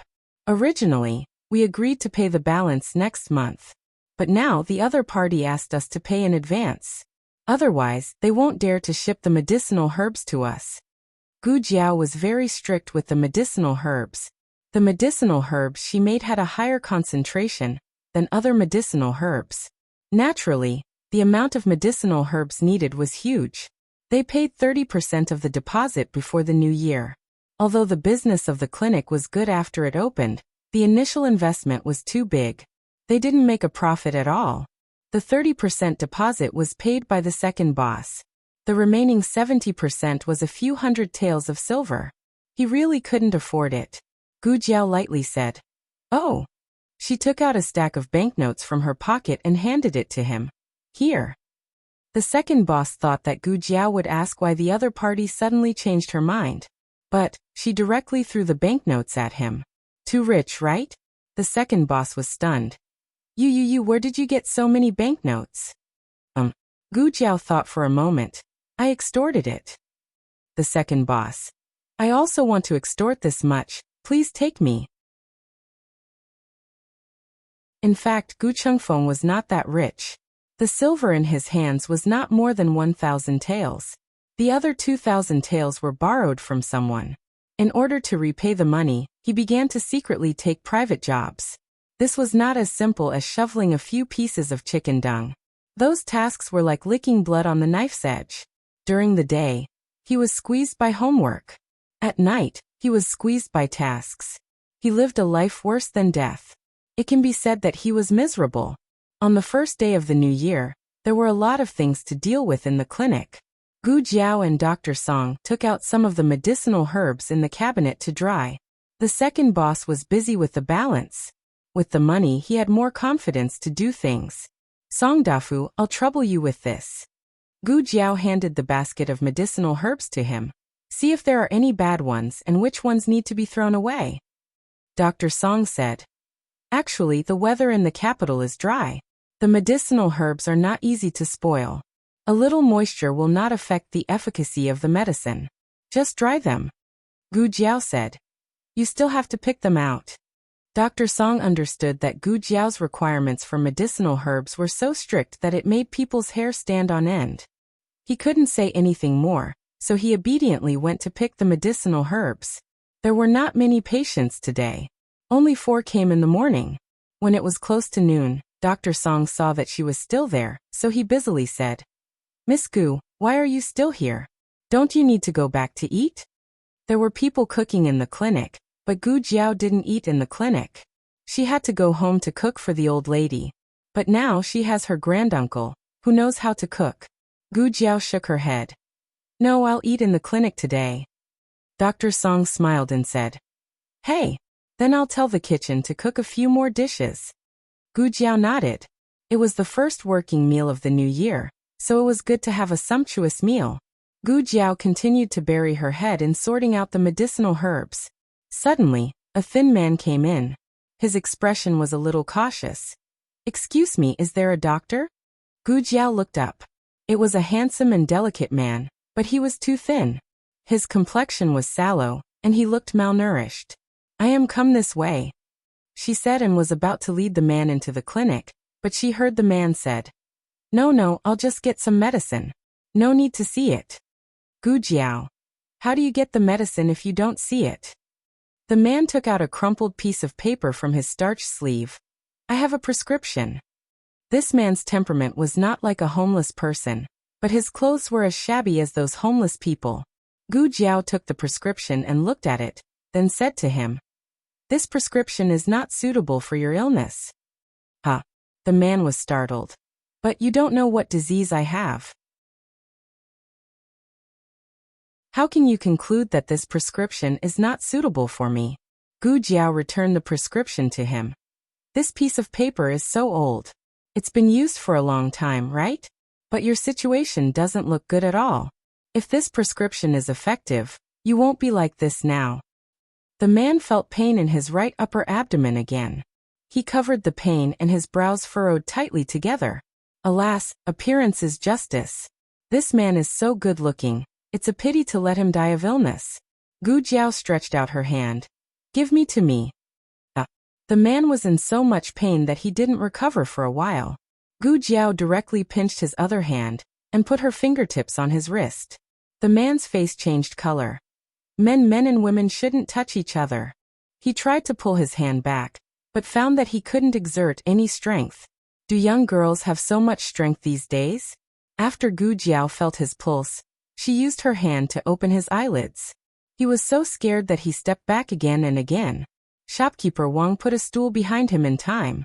He bent his knees and fell on the stool. No girl had ever done this before. He was dumbfounded. Gu Jiao calmly withdrew her hand. "Do you often feel dry and bitter, and have an anorexia of oily food?" The man nodded. "Gu Jiao, how long have you been in pain?" The man, 1 or 2 months, I don't remember the specific time." "Gu Jiao, have you been taking this prescription?" The man shook his head. "No, it was another prescription before, but it didn't get better. Later, I changed to another clinic." Gu Jiao frowned. "Are there so many quack doctors in the capital?"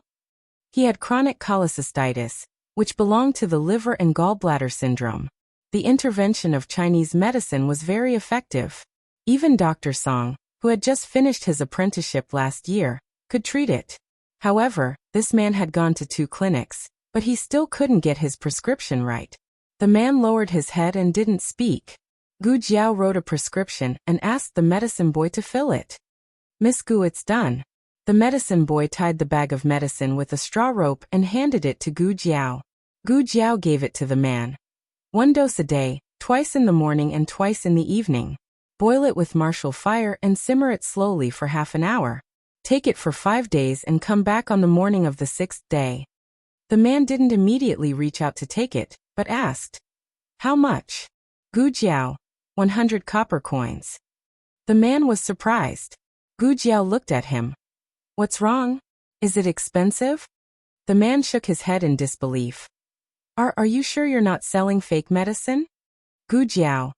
A dose of medicine only cost 20 copper coins, which was rare in the capital.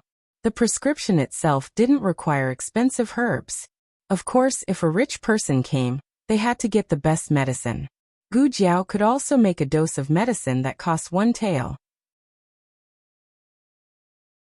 The man paid the money and walked out with the bag of medicine. As soon as he stepped out of the door, he was bumped into by someone. He fell to the ground and the medicine bags scattered on the ground. He hurriedly reached out to pick them up, but one of his feet stepped on one of the medicine bags. His thin figure was shrouded in the huge shadow of the other party. His hand paused in the middle of picking up the medicine bag. The other party had a blade of grass in his mouth and looked at him with his hands on his hips. He said carelessly, "Oh, isn't this Master Lu? Are you out to buy medicine again? What was it that made him uncomfortable this time? Why don't you talk to us brothers? Can we help you treat it? The kind that doesn't cost money." The men behind him roared with laughter. The man's face turned red in humiliation. He pressed his fingers on the ground, his knuckles faintly turning white. The big man spread his legs and said to the man, "Crawl under my crotch, and I'll buy medicine for you." "Ha ha ha. Crawl. Crawl. Crawl." The men fiercely jeered. The man's eyes revealed endless humiliation and fierceness. All of a sudden, a small figure walked out and sent that burly man flying with a kick. "Who are you?" One of the men rushed over. Gu Jiao didn't want to dirty her hands by touching him, so she picked up the stick at the door and hit him away. The rest of the men weren't too troublesome to deal with. In the blink of an eye, everyone was beaten down. The big man was the best, but he didn't have the strength to fight back. He could only barely stand up with his legs trembling. He looked at Gu Jiao with fear and hatred. Where did this bitch come from? Gu Jiao casually waved her hand and swung the stick at the big man. 4 teeth in the big man's mouth were smashed. The big man was in so much pain that his whole body twisted. He covered his mouth full of blood and roared incoherently. Do you know who we are? Gu Jiao said indifferently. I don't care who you are. He's a patient of the Miracle Hand Hall. You caused trouble in front of the Miracle Hand Hall, so you deserve to be beaten. The big man laughed fiercely. You don't know who he is, right? He's Lu Yixing. All the doctors in Beijing don't dare to treat him. If you dare to treat him, you'll have a good time. Digression. The Lu family appeared in the chapter of 114 Mutual Recognition. The latest chapter of this book is not finished yet. For more exciting content, please scan the QR code below to download the app. Novels are updated faster. Millions of novels are free to read. Novels with connotations that can't be found online are all here. https://www.zhhbqg.com/89642_8964226/114194867. HTML Genius remembered this site's address in 1 second. www.zhhbqg.com Bikugo mobile reading website. zhhbqg.com.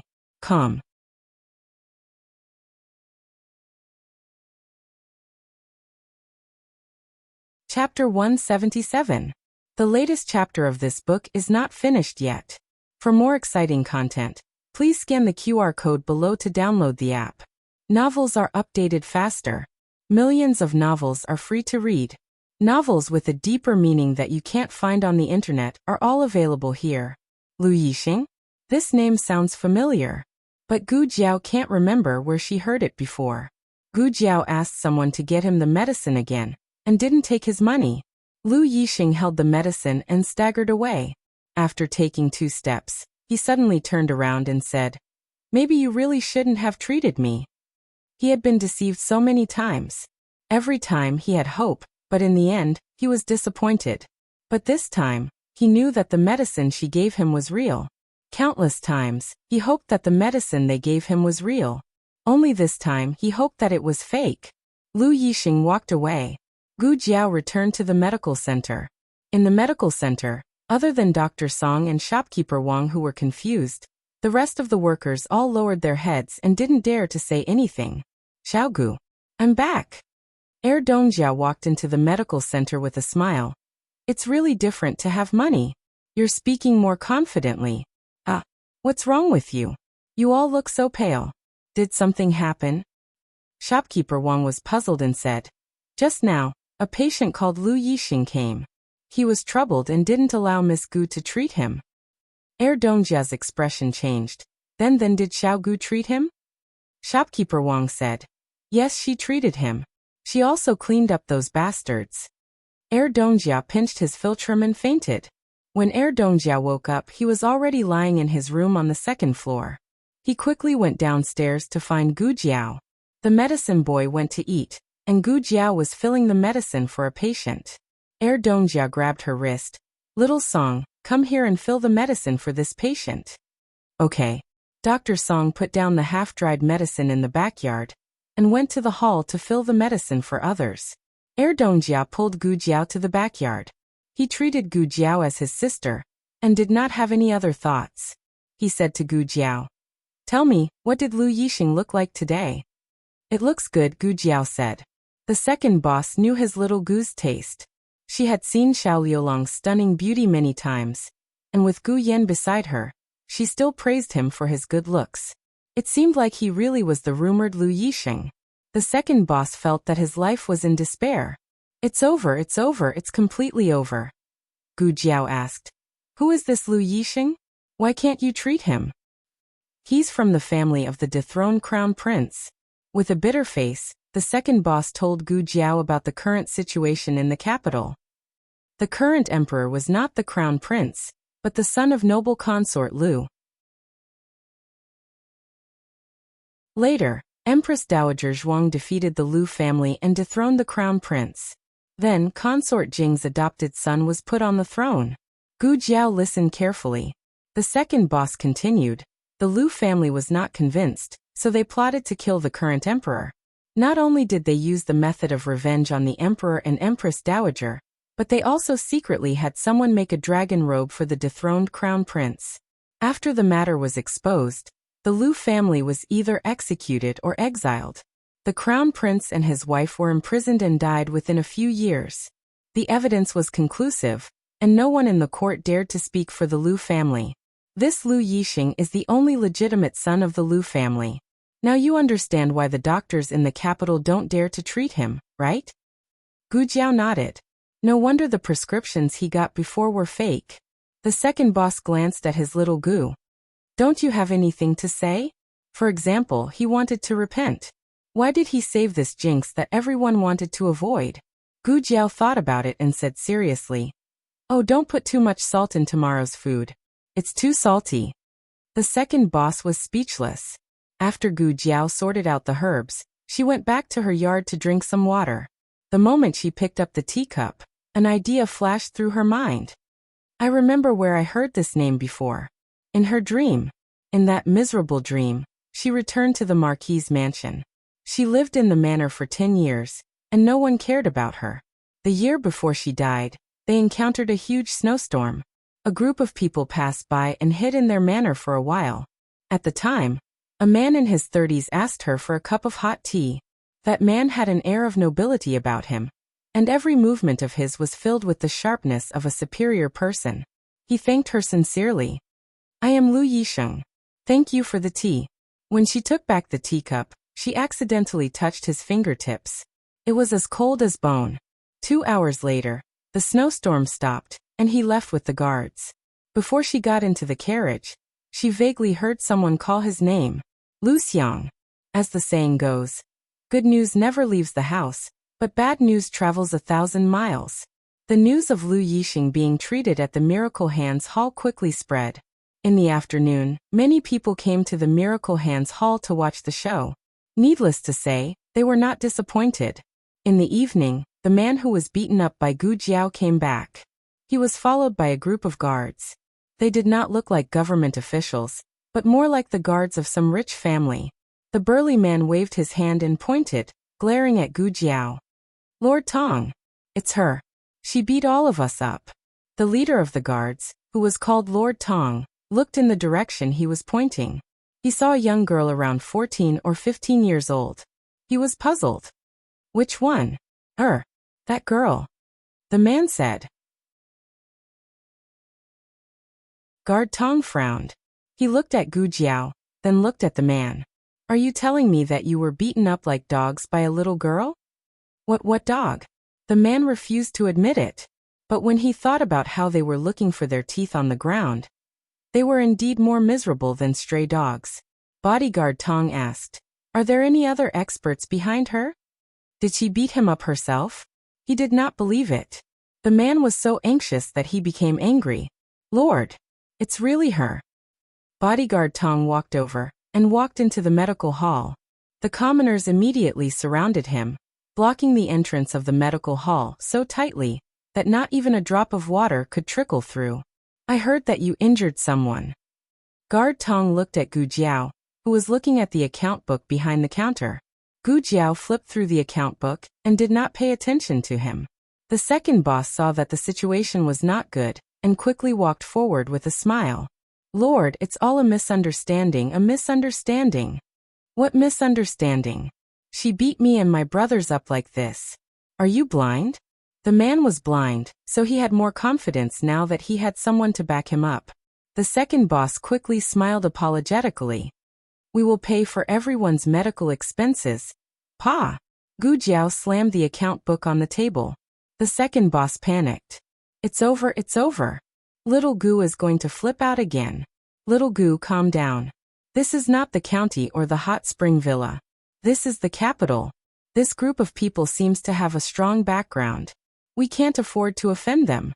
Gu Jiao stood up and rubbed her ears impatiently. "One by one, or all at once?" She then said, "All at once." Annoying. The second boss. No, little Gu, don't, you're wrong. Guard Tong was shocked by Gu Jiao's words for a while before he realized what she was referring to. She was just a little girl. How could she be so arrogant?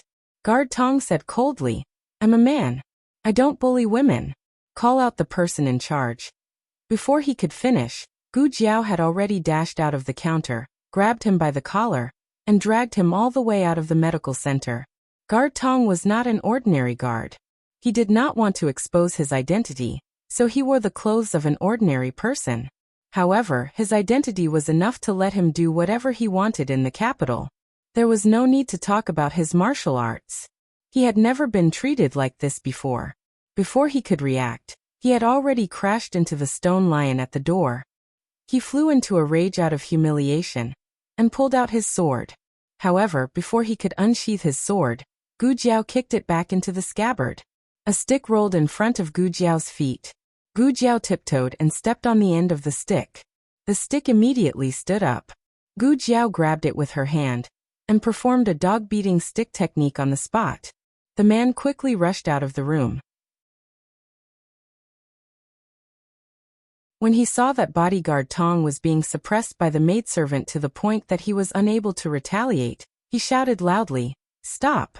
Official Tong is from the prince's residence. If you dare to touch him, I think you don't want to live anymore. Speak of the devil. A man dressed in brocade robes rode over on a horse. Behind him were several martial arts experts of the imperial palace. He was unrestrained, elegant and elegant. He was the epitome of the royal family's good looks. He also had a pair of bewitching eyes. Gu Jiao couldn't help but think of the beautiful monk she had met in the forest. The only difference was that the beautiful monk was more beautiful than him. Guard Tong also saw him and quickly knelt down on one knee. He cupped his hands and greeted, Fourth Master. There were more and more people watching the show. The man who was called His Highness didn't seem to care about being watched. On the contrary, he seemed to be enjoying it. He looked at Guard Tong with a smile that wasn't a smile. What happened? Guard Tong glanced at the man from the corner of his eyes. The man was already scared out of his wits the moment Guard Tong knelt down and called him Fourth Master. Others didn't know who Fourth Master was? How could he not be clear? This was the dignified prince of Zhao country. Guard Tong frowned. This person was a distant relative of his. Usually he bullied others, but he didn't go too far. More importantly, there were many things that he couldn't do, so he had him take care of. Guard Tong said to the fourth prince, reporting to Fourth Master, a servant girl committed a crime on the street. I came to question her, and she also fought with me. The fourth prince's gaze fell on Guard Tong's swollen left cheek. So your face was beaten up by a servant girl? Guard Tong lowered his head in shame. At this time, the second boss still hadn't guessed the fourth prince's identity. He came out and said to the fourth prince on the horse, Young master, the matter is like this. Our medical center has just opened not long ago, and we are not familiar with the capital. We treated a patient and angered this brother, so this brother fought with our medical center's doctor. After that, he called for help. The fourth emperor. As soon as the man opened his mouth, he received the fourth prince's sharp gaze. He trembled and changed his words. Fourth master, the patient they treated was Lu Yisheng. The Lu family had plotted against the fourth prince's imperial father. How could the fourth prince allow a descendant of the Lu family to be treated? Stupid girl, you're dead meat. Who treated him? This young lady? The fourth prince's gaze slowly fell on Gu Jiao. He narrowed his eyes and his lips curled into a meaningful smile. This young lady doesn't know Lu Yisheng. If she treated him, then so be it. The man was startled. What did the fourth prince mean? Didn't he hate the Lu family the most? Last time, the owner of a rice shop had bought several caddies of good rice for the Lu family, but the fourth prince had smashed the shop. But Guard Tong understood his master's thoughts. There was a saying in the capital's circle of nobles. The fourth master had a slim waist. Although that servant girl's appearance wasn't satisfactory, with such a large red mark on her face, her waist was really slim. The fourth prince had taken a liking to her. The fourth prince rode his horse in front of Gu Jiao. He looked down at Gu Jiao from his horse's back. He slightly bent his body and asked with a smile, May I ask for this young lady's name? Gu Jiao ignored him and turned to leave. One of the imperial guards beside the fourth prince suddenly dismounted from his horse and raised his hand to block Gu Jiao's path. Gu Jiao, get out of my way. The imperial guard. Answer my master's question. The remaining 3 experts also glared at Gu Jiao like tigers eyeing their prey. Gu Jiao slowly walked a few steps towards the fourth prince and looked up at him. The fourth prince smiled and waited for Gu Jiao's name. But he saw Gu Jiao pull him down from his horse and step on the stirrup. She nimbly mounted the horse and galloped away. The fourth prince was stunned. He was furious. Chase after her. The 4 imperial guards chased after Gu Jiao. To be honest, this was Gu Jiao's first time riding a horse. Her riding skills were not good, and the 4 imperial guards soon caught up with her. Gu Jiao pulled the reins tightly. When she passed by an alley, she decisively abandoned the horse and climbed onto a roof with her bare hands. Below her was a carriage. She lightly jumped and planned to use the canopy of the carriage as leverage. Then she turned around and shot out the silver needle in her hand. Gu Jiao would never have thought that this was Marquis Xianping's carriage. At this time, Marquis Xianping was lying on his side on the luxurious couch with one hand supporting his head. He was leisurely eating winter dates. Chang Jing was looking for something outside the carriage. His hidden weapon was missing. He looked all around but couldn't find it. He frowned and stood up from the outer seat. He removed the carriage's canopy. Aya! Gu Jiao missed a step and fell down. Marquis Xianping experienced what was called an unexpected disaster. That foot landed squarely on his handsome face, and his entire body flipped off the couch. For the first time in his life, he was used as a human cushion by someone. Gu Jiao was a little confused. She tilted her head. It doesn't hurt. But Marquis Xianping was in so much pain. His old waist. The old waist that he had taken care of for so many years. Chang Jing, how many times have I told you, don't casually tear apart the carriage? Unfortunately, he couldn't say these words. He choked on the dates. Digression. Jiao Jiao. It's not my fault. Begging for monthly votes, bowing and thanking. The latest chapter of this book is not finished yet. For more exciting content, please scan the QR code below to download the app. Novels are updated at a faster rate. Millions of novels are free to read. Novels that can't be found online are all available here. https://www.zhbqg.com/89642_8964226/114166806. HTML Genius memorized this website's address in a second. www.zhbqg.com Bikugo mobile reading website. zhbqg.com.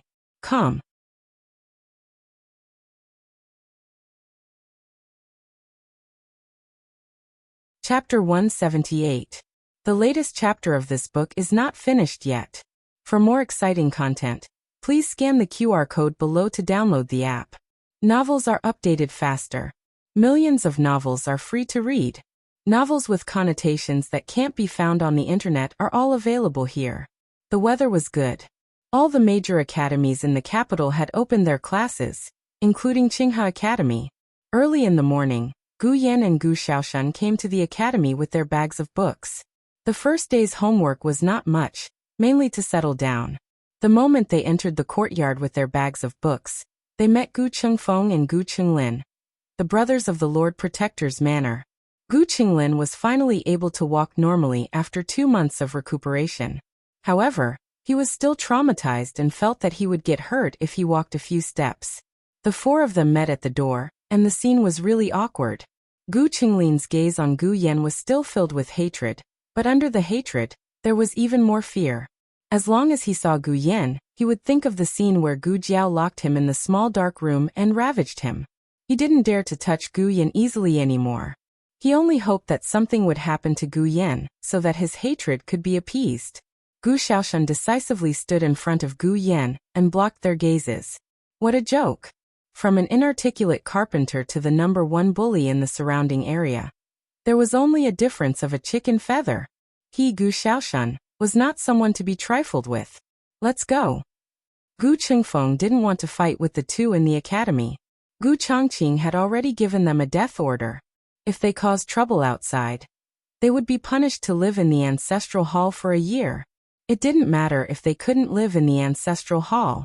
The main thing was that they were in debt and had to sneak out to do missions every night to repay the debt. It would be inconvenient for them to go out if they were watched by their eldest brother's secret guards.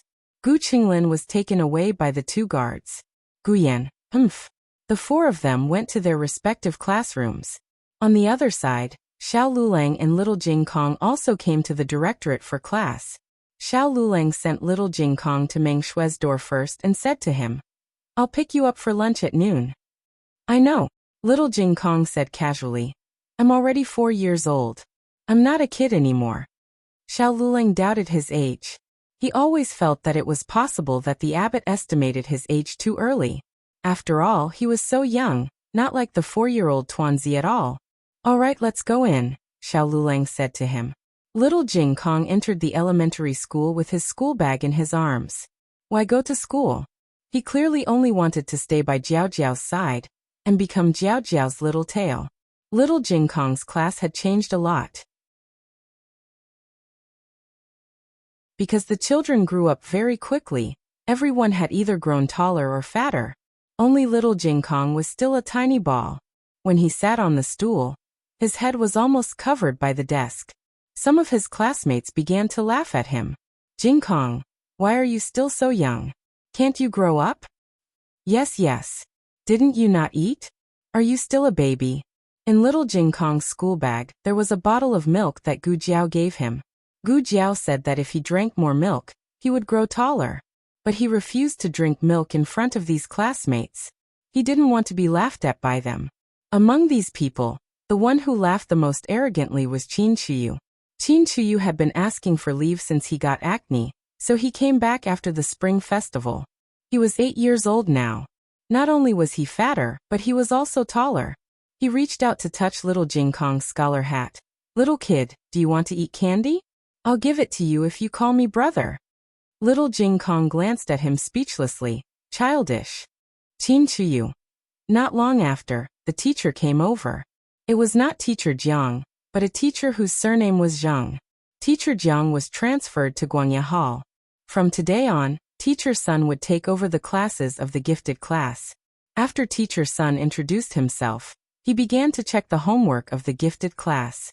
The classmates who were laughing at little Jing Kong suddenly couldn't laugh anymore. They were having so much fun during the spring festival that they didn't even remember to do homework. There weren't many parents like Xiao Lulang who would check their children's homework every day. Most of the time, they just let their children grow up. The result was obvious. The whole class wailed. Amidst the wailing, Jing Kong's little kid quietly opened his school bag and took out his winter homework. The atmosphere in the directorate was a little unusual. The children in the elementary school were still young, so they didn't notice this change. However, as soon as Xiao Lulang entered Xingxing Hall, he felt that the atmosphere was strange and serious. There was also a hint of gossip mixed in the seriousness. "Hey, did you guys hear? Zheng Sai fell sick." "Why did he fall sick?" "It's because of that thing." "What thing? You guys didn't hear about it?" No. His classmates never let Xiao Lulang down. They explained the ins and outs of the matter in a chatter. It turned out that the palace had already spread the news that His Majesty would confer the title of Prince Ning and confer Zheng Sai as the Chancellor of the Imperial College. Zheng Sai even had the Chancellor's robes custom-made, and the banquet was set. Even the invitations were all prepared and waiting to be distributed after the court. But who would have thought that halfway through, the former Chancellor wrote a letter to His Majesty, saying that he had returned to the capital. His Majesty couldn't sit still when he heard that. Since the old Chancellor was back, why would he need a new Chancellor? His Majesty threw away his responsibilities on the spot. Zheng Sai was so angry that his face turned green. Before the morning court session, Zheng Sai's back was as straight as his head was lowered after the morning court session. He lost all his face and became the laughingstock of the entire imperial court. Such important news spread to the Imperial College in less than an hour. "Zheng Sai won't be coming today," He even said that he's here to teach us. A classmate said, he's not here to teach us, but to listen to us call him Chancellor, right? Another classmate said, after the matter of Xiao Liulong's exam papers and the embezzlement of the account books, Zheng Sai tried his best to clear his name for a long time, but there were still many supervisors who held grudges against him. Among the 6 halls, the supervisors from the straightforward hall were the hardest to fool, and their support for Zheng Sai was also the lowest. After Xiao Lulang entered the classroom, everyone stopped talking. Xiao Lulang had always been a maverick existence in Xingxing Hall. He always had a cold face and did not allow strangers to approach him. He was obviously a poor scholar from a small county, but he always got first place in the exams. He also suffered from leg problems. If this was the previous dynasty, he wouldn't be able to participate in the imperial examinations. Zheng Sai had once targeted him. He thought that he would be forced to drop out of school. Who would have thought that he didn't leave and instead, Zheng Sai's career wasn't smooth. They didn't know whether to say that Zheng Sai was unlucky or that this kid was tough. Zheng Sai's matter wasn't discussed for long by the supervisors. After all, to them, their studies and the next month's spring imperial examination were more important. Everyone quickly entered a state of study. Among the 6 halls of the Imperial College, the first year's Guangya Hall, Chongji Hall, and Justice Hall were the most popular. The second year's Dao Cultivation Hall and Sincerity Hall were the second most popular. When it came to the third year's Straightforward Hall, there was basically no one reading out loud. Straightforward Hall was very quiet. Of course, the atmosphere for preparing for the examinations was also the most depressing. This year's spring imperial examination wasn't limited to only this year's high scholars. The previous high scholars who had failed the examinations would also continue to return to the examination hall. Therefore, the competition was huge. After a morning of classes, the supervisors all went to the cafeteria with gloomy faces. Xiao Lulang went to Mengxue to fetch little Jing Kong home for lunch. He waited outside Mengxue for a long time before little Jing Kong came home.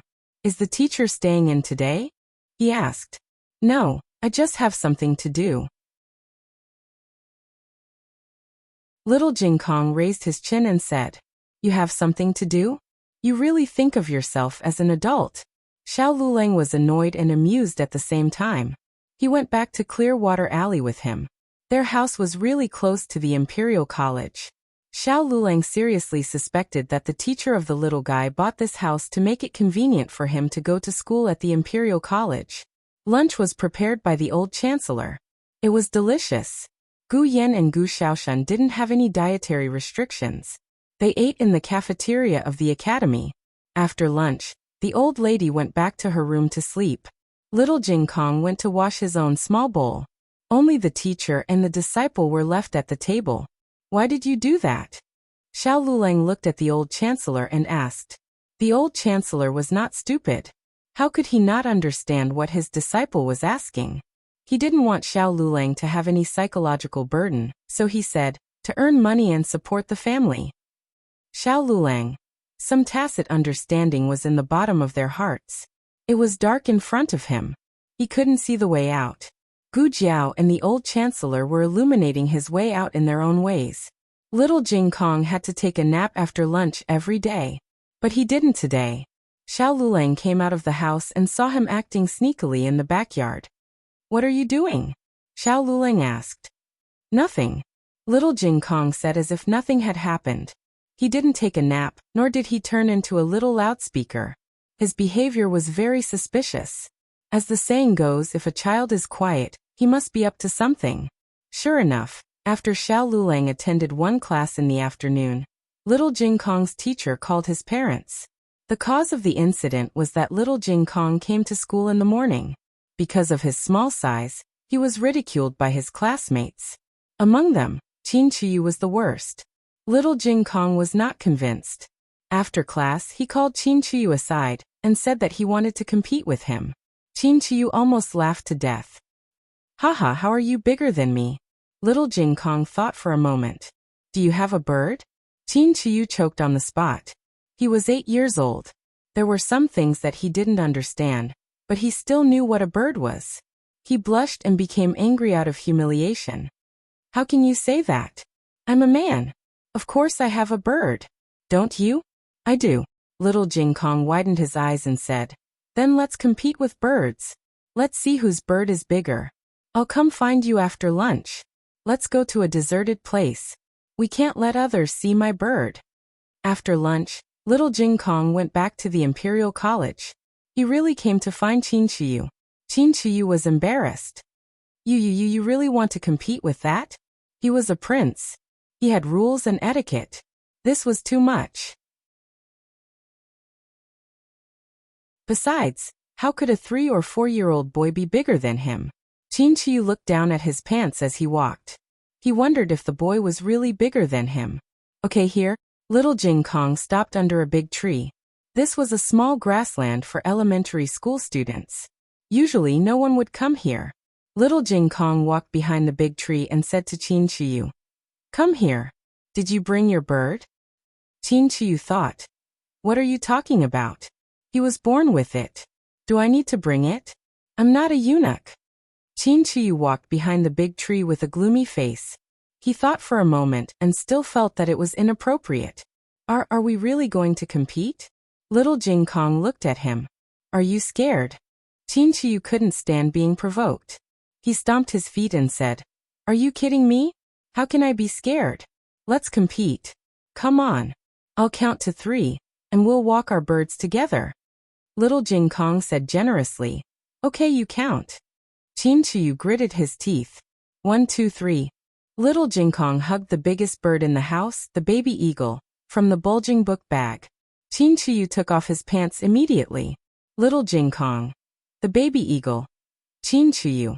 Hearing this, Xiao Lulang broke out in a cold sweat. Then what happened? Teacher Sun was a new official and had a bigger headache than Xiao Lulang. He said in fear. Then the eagle pounced on Shiyu. Xiao Liulang's body shook. Pounced on him. Could it be? Teacher Sun hurriedly waved his hand. No. It was held down. Jing Kong held it down. However, Qin Shiyu really thought that his little brother was going to die. He was so scared that he fell to the ground and peed his pants. It was so embarrassing that the crown prince of a country had peed his pants in the Imperial College. However, this matter was ultimately Little Clear Sky's fault. Bringing such a terrifying bird of prey to the Imperial College could easily lead to an accident. Xiao Lulang face-bombed. I was too naive to think that you wouldn't cause trouble just because you're a year older. Qin Shiyu's parents hadn't arrived yet. Xiao Lulang and Little Jing Kong were waiting in a separate classroom. Little Jing Kong lowered his head and looked listless. Don't tell Jiao Jiao. He looked at the baby eagle in his arms. Don't send little Nine away either. Xiao Lulang looked at him seriously. You wish. Little Jing Kong thought for a moment and tilted his head. I'll waive your rent for a month? Xiao Lulang. The latest chapter of this book is not finished yet. Please scan the QR code below to download the app. The novel is updated faster. Millions of novels are free to read. There are all kinds of novels that you can't find online. https://www.zhhbqg.com/89642_8964286/1141635992. HTML Genius memorized the website's address. www.zhhbqg.com Biku Pavilion's mobile reading website. zhhbqg.com.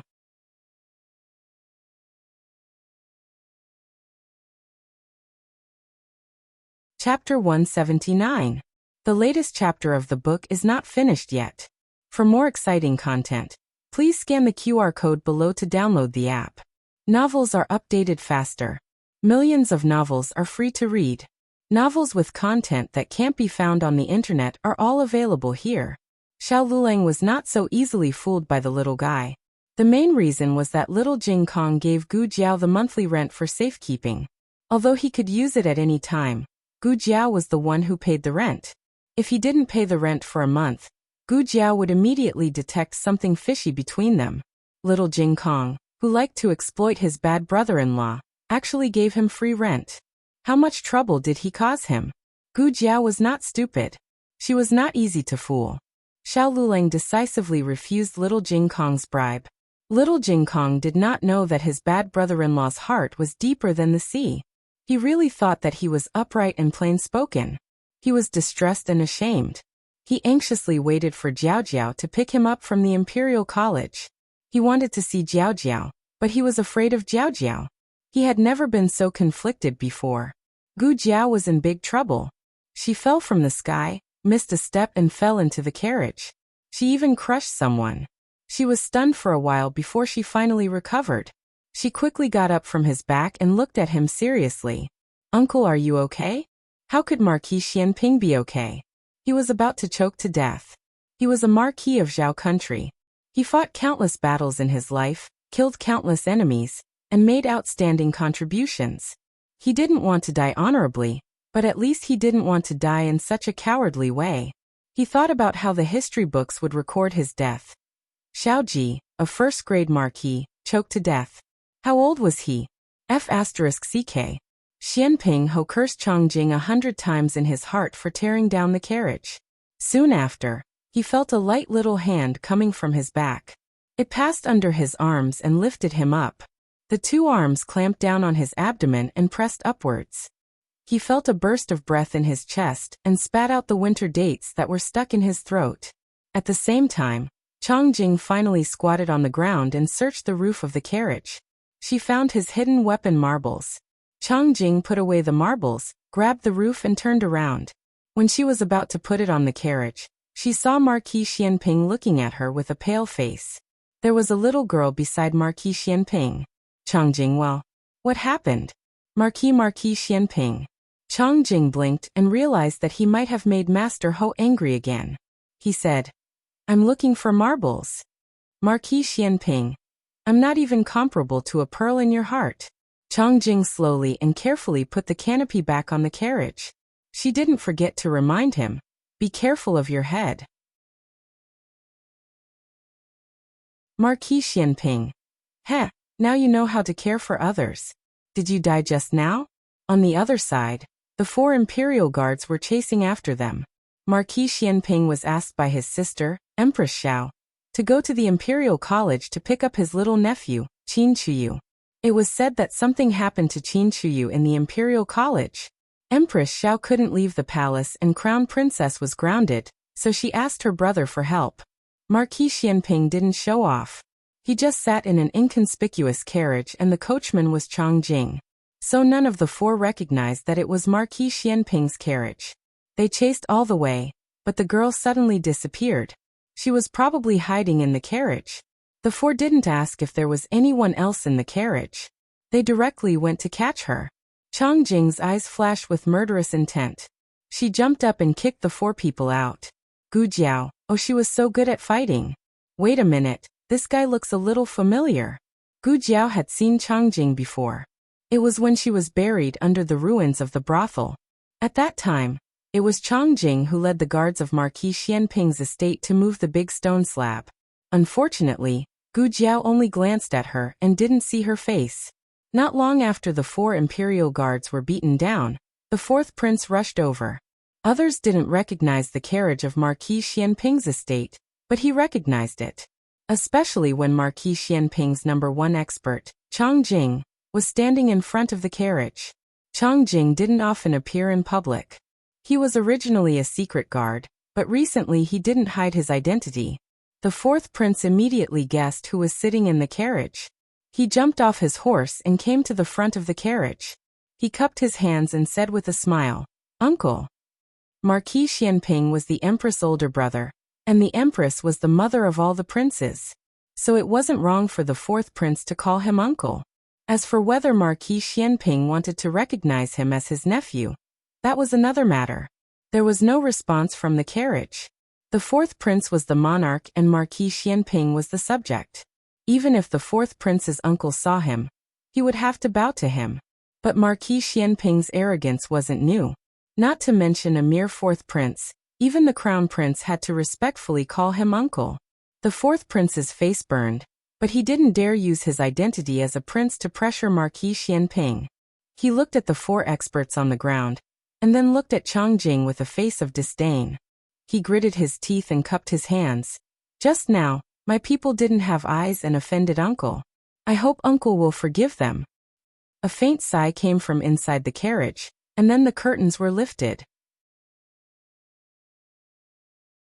Marquis Xianping's cold and arrogant gaze fell on the fourth prince's face.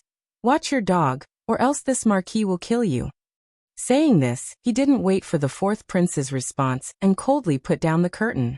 The fourth prince clenched his fists and bowed, saying, Yes, nephew will remember. Then why aren't you leaving? Chang Jing urged. The fourth prince knit his brows and left with the four heavily injured palace experts. When he was far away, he turned back and angrily looked at the motionless carriage. Marquis Xianping, you better sit at a high place for the rest of your life and not fall down. After the fourth prince left, Marquis Xianping calmly looked at the little girl beside him. Her appearance was quite unexpected. He first saw the right side of her face. She was as beautiful as a fairy. Then when she turned her left face, he almost ascended to immortality. Marquis Xianping, you often walk on the roof of the carriage? Gu Jiao, occasionally. Every wrong had its perpetrator, and every debt had its debtor. The main culprit today was Chang Jing, so Marquis Xianping wouldn't vent his anger on her. Moreover, he could guess why she could fly. Female doctor? Marquis Xianping asked. Doctor. Gu Jiao corrected him. Marquis Xianping sneered. Then you are a female doctor. No. Gu Jiao said seriously. Female doctors only treat women, but I just treated you. So, are you a woman or not? Marquis Xianping. Marquis Xianping had a toothache.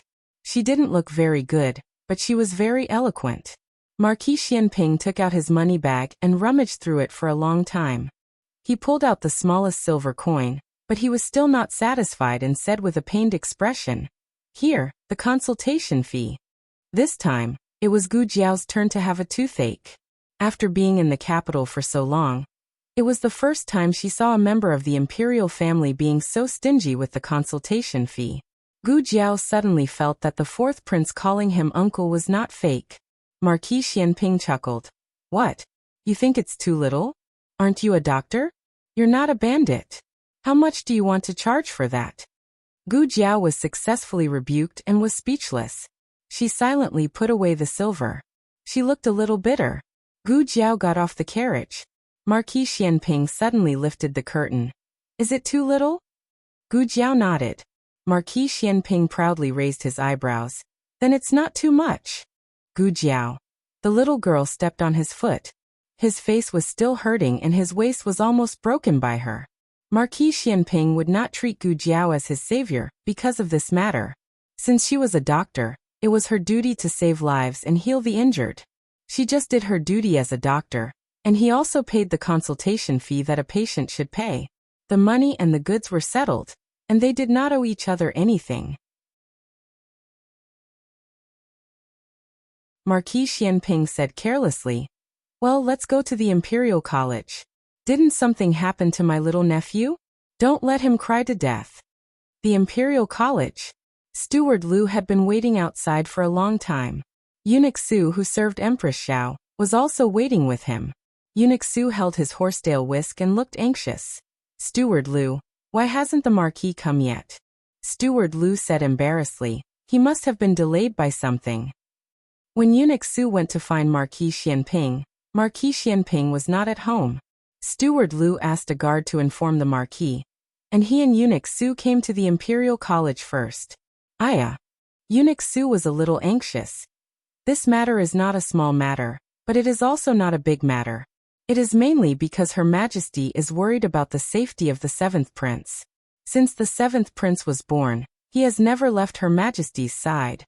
He was suddenly sent to this kind of place, and Her Majesty did not let the seventh prince reveal his identity. Steward Liu, I'm afraid you don't know that the seventh prince was bullied on the first day of school. Actually, the two children accidentally bumped into each other, but people always favored their own children, and unconsciously distorted the facts. There is such a matter? Steward Liu was surprised. Eunuch Su sighed. Isn't that so? Her Majesty said that His Majesty is hard-hearted. And so what if the seventh prince goes to school as a prince? But His Majesty said that everyone knows that he is a prince, So what is the point of him going to the Imperial College? It is not like there are no teachers in the Imperial Palace's upper study room. Steward Lu was a shrewd person. He could tell that Eunuch Su was dissatisfied with Marquis Xianping's late arrival, but he did not have the courage to complain, so he could only nag in other ways. He added a few words of agreement. Marquis Xianping had not arrived yet, so Eunuch Su said anxiously, "Sai, the 7th Prince's school is not going well at all. He was bumped into when he entered the school, and then he got acne a few days later.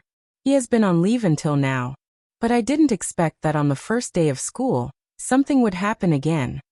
Wasn't the 7th Prince the one who got acne first? Then he spread it to the children in the class." Steward Lu knew about this matter. The prince's illness was a big matter, and Marquis Xianping even went to the palace to visit the 7th Prince. Eunuch Su said, I will go and take a look first. I will have to trouble Steward Lu to wait for the Marquis here for me." Steward Lu hurriedly cupped his hands and said politely, "What are you saying, Eunuch Su? If you have anything to say, you can go first. When the Marquis arrives, I will tell him that you have been waiting for him here." Eunuch Su entered the Imperial College.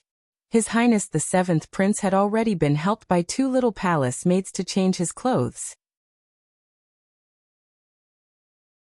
He was waiting in a classroom in the elementary school. Next door were Xiao Lulang and little Jinkong. The palace maids tried to calm Qin Chuyu's emotions, but Qin Chuyu did not listen. His cries were louder than thunder. Teacher Sun had just taken office and encountered such a troublesome incident. He was extremely flustered and could not control the situation. So he sent someone to inform Zheng Sai. Zheng Sai was originally lying in his room, sulking. After hearing about this incident, he suddenly sat up from his bed. "Master, what happened?" asked the steward. Zheng Sai's eyes rolled. Something happened to the 7th Prince again. The steward was puzzled. "Then, what are you happy about?" Zheng Sai smiled in surprise. "The 7th Prince is the son of the Emperor and the nephew of Marquis Xianping. What do you think will happen if I do Marquis Xianping and the Empress a favor now?" The steward hesitated. "Grand Tutor Zhuang will be unhappy, right?" Zheng Sai said sarcastically. "What does it matter to me whether he is happy or not? He can't even help me get the position of libation. I think a Grand Tutor is nothing more than this. Why don't I take this opportunity to join Marquis Xianping's faction? Who knows, I might be able to get out of this hopeless situation." The steward, this Zheng Sai sneered. "Also, the one causing trouble is Xiao Liulang's child. Didn't Grand Tutor Zhuang and Royal Prince and want to protect him? I will cripple him. First, I can join Marquis Xianping's faction. Second, I can vent the hatred in my heart." The thorn in his side was Xiao Lulang. The 7th Prince's thorn in his side was Xiao Liulang's child. They even had the same thorn in their side. It was really God's arrangement. "Grand Tutor Zhuang, you can't give me anything. I can only ask Marquis Xianping for it." Zheng Sai did as he said and rushed to the Imperial College without stopping. Although he hadn't been conferred the position of libation, His Majesty hadn't had time to confer the position of libation on others. Therefore, he was still the highest official in the Imperial College. Moreover, he had a good reason to act this time. He wanted to see if Xiao Lulang could still break any of the Imperial College's rules. Zheng Sai was so excited that he was about to go crazy. Even Steward Lu, who was standing at the door, didn't see the Qiao family. Of course, even if he saw them, he wouldn't recognize them. He rushed into the Imperial College. "Where are Xiao Lulang and that child?" Teacher Sun had just come over from Xiao Lulang and little Jing Kong. When he saw Zheng Sai, he cupped his hands and said, "They are in the classroom at the east end." Zheng Sai was unhappy when he heard this. They are still in the classroom? Shouldn't this kind of person be locked up in the forbidden room? Teacher Sun, I don't want to criticize you, but you are too irresponsible. When I transferred you to the Imperial College, I saw that you were more capable than Teacher Jiang. You can't even handle such a small matter? Teacher Sun's nature wasn't bad. However, compared to Teacher Jiang, he knew how to protect himself. On one side was the legitimate son of the Empress, and on the other side were two poor orphans from a small county. Anyone could guess what the result would be. Digression, Everyone has recently subscribed and rewarded the popularity of the essay competition. If you don't have an author you like, can you support The Immortal Lord Has a Little Junior Sister? The author, Gongzi Wuzheng, has prepared a generous reward for the voting readers. For the specific rules and methods of receiving the reward, please check the comments section of The Immortal Lord Has a Little Junior Sister. Please note that you need to take a screenshot to receive the reward. Don't forget, the latest chapter of this book is not finished yet. For more exciting content, please scan the QR code below to download the app. Novels are updated faster. Millions of novels are free to read. Novels with connotations that can't be found on the internet are all available here. https://www.zhbqg.com/89642_8964286/114135924. HTML Genius remembered the website address in 1 second. www.zhbqg.com Bikugo mobile reading website. zhbqg.com.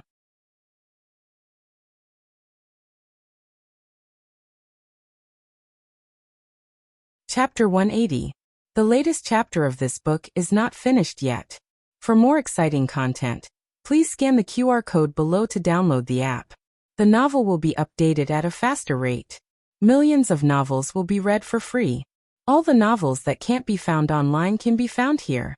Zheng Sai arrogantly went to the classroom where Xiao Lulang and little Jing Kong were. Little Jing Kong was tired from waiting and had already fallen asleep in Xiao Liulang's arms. Zheng Sai stepped into the classroom and saw that the little criminal who had committed a serious crime was still in the mood to sleep. He suddenly became angry and was about to scold him. Xiao Lulang looked at him coldly. Zheng Sai swore that he had never seen such a terrifying look in his life. It was as if he was going to eat him alive. Zheng Sai's voice was immediately stuck in his throat. Xiao Lulang put little Jing Kong on 2 benches that were put together and covered him with his little cloak. Then, he stepped out of the classroom. He closed the classroom door. Zheng Sai suddenly came back to his senses and his hair stood on end. Xiao Lu. Let's talk over there. Xiao Lulang interrupted him indifferently. Then, regardless of whether Zheng Sai was willing or not, he went to the classroom on the opposite side of the classroom. The elementary school was over and the classroom was empty. Xiao Lulang found a seat by the window where he could see little Jing Kong's movements. Little Jing Kong was sleeping soundly. The little eagle was nestled beside him obediently. The man and the eagle were sharing warmth from each other. Teacher Sun was afraid that the two would fight, so he followed them in. However, he didn't dare to interrupt. He just looked at Xiao Lulang and then at Zheng Sai. Zheng Sai came here with absolute confidence. He straightened his back and said, Xiao Lulang, what do you have to say this time? This time, it won't be another nonsense story of 2 children bumping into each other, right? Last time, the 2 children didn't have eyes. What about this time? Who forced him to bring a bird of prey like Old Eagle to the Imperial College? Xiao Lulang didn't answer Zheng Sai's question. Instead, he looked at him indifferently. So, what do you plan to do? Are you abusing your position for personal gain again? Zheng Sai was furious. What are you talking about? In any case, I'm a minister of the Imperial College, and I'm also your teacher.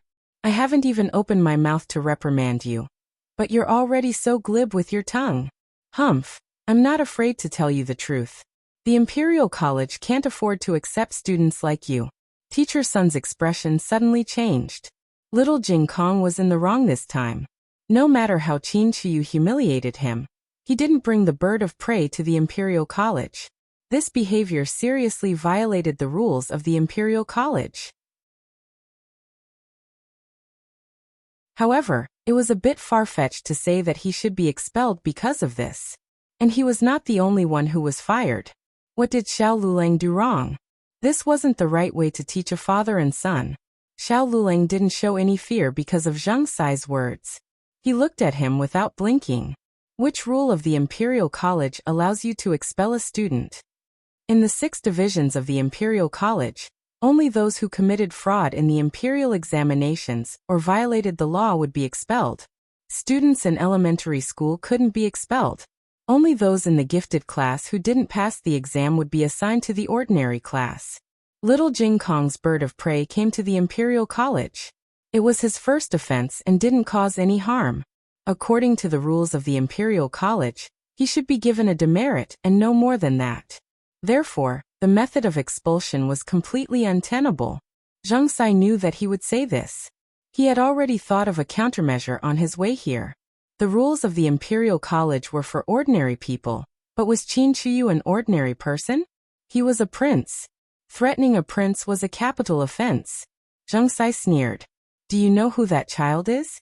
His identity will scare you to death. He's a prince from the palace. Now do you understand what kind of heinous crime your child committed?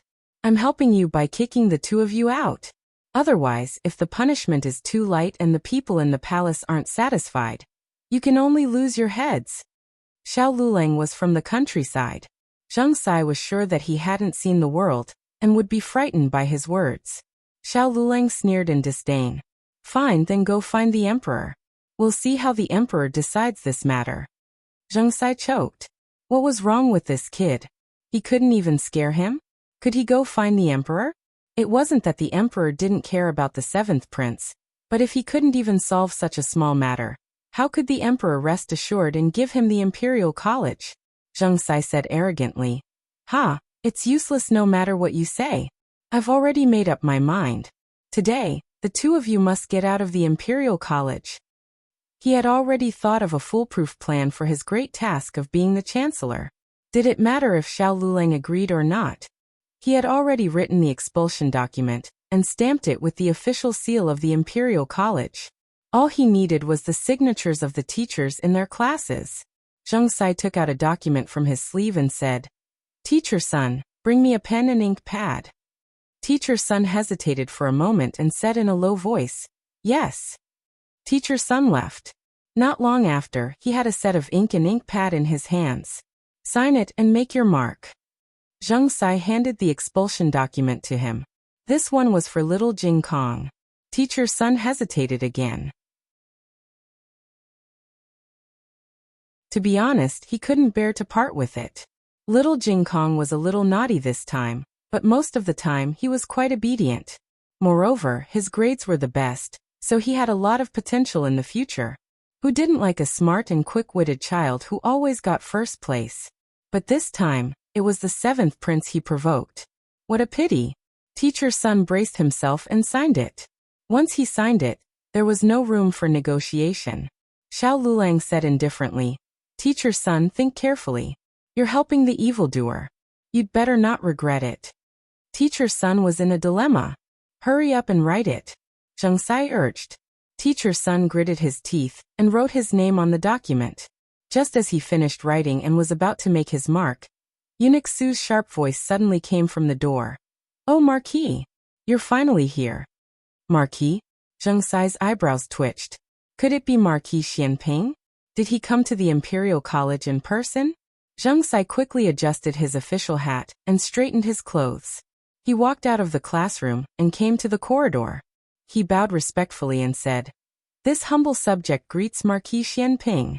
Marquis Xianping didn't even look at him and asked Eunuch Su, Where's little Qi? Eunuch Su hurriedly pointed to a classroom and said, He's inside eating snacks. He could even eat snacks. It seemed that he was fine. Marquis Xianping stepped forward. Zhang Sai squeezed his head and said, Marquis, I have already dealt with the culprits who hurt the seventh prince. This is their expulsion document. I have already signed one of them, and I will immediately take care of the other one.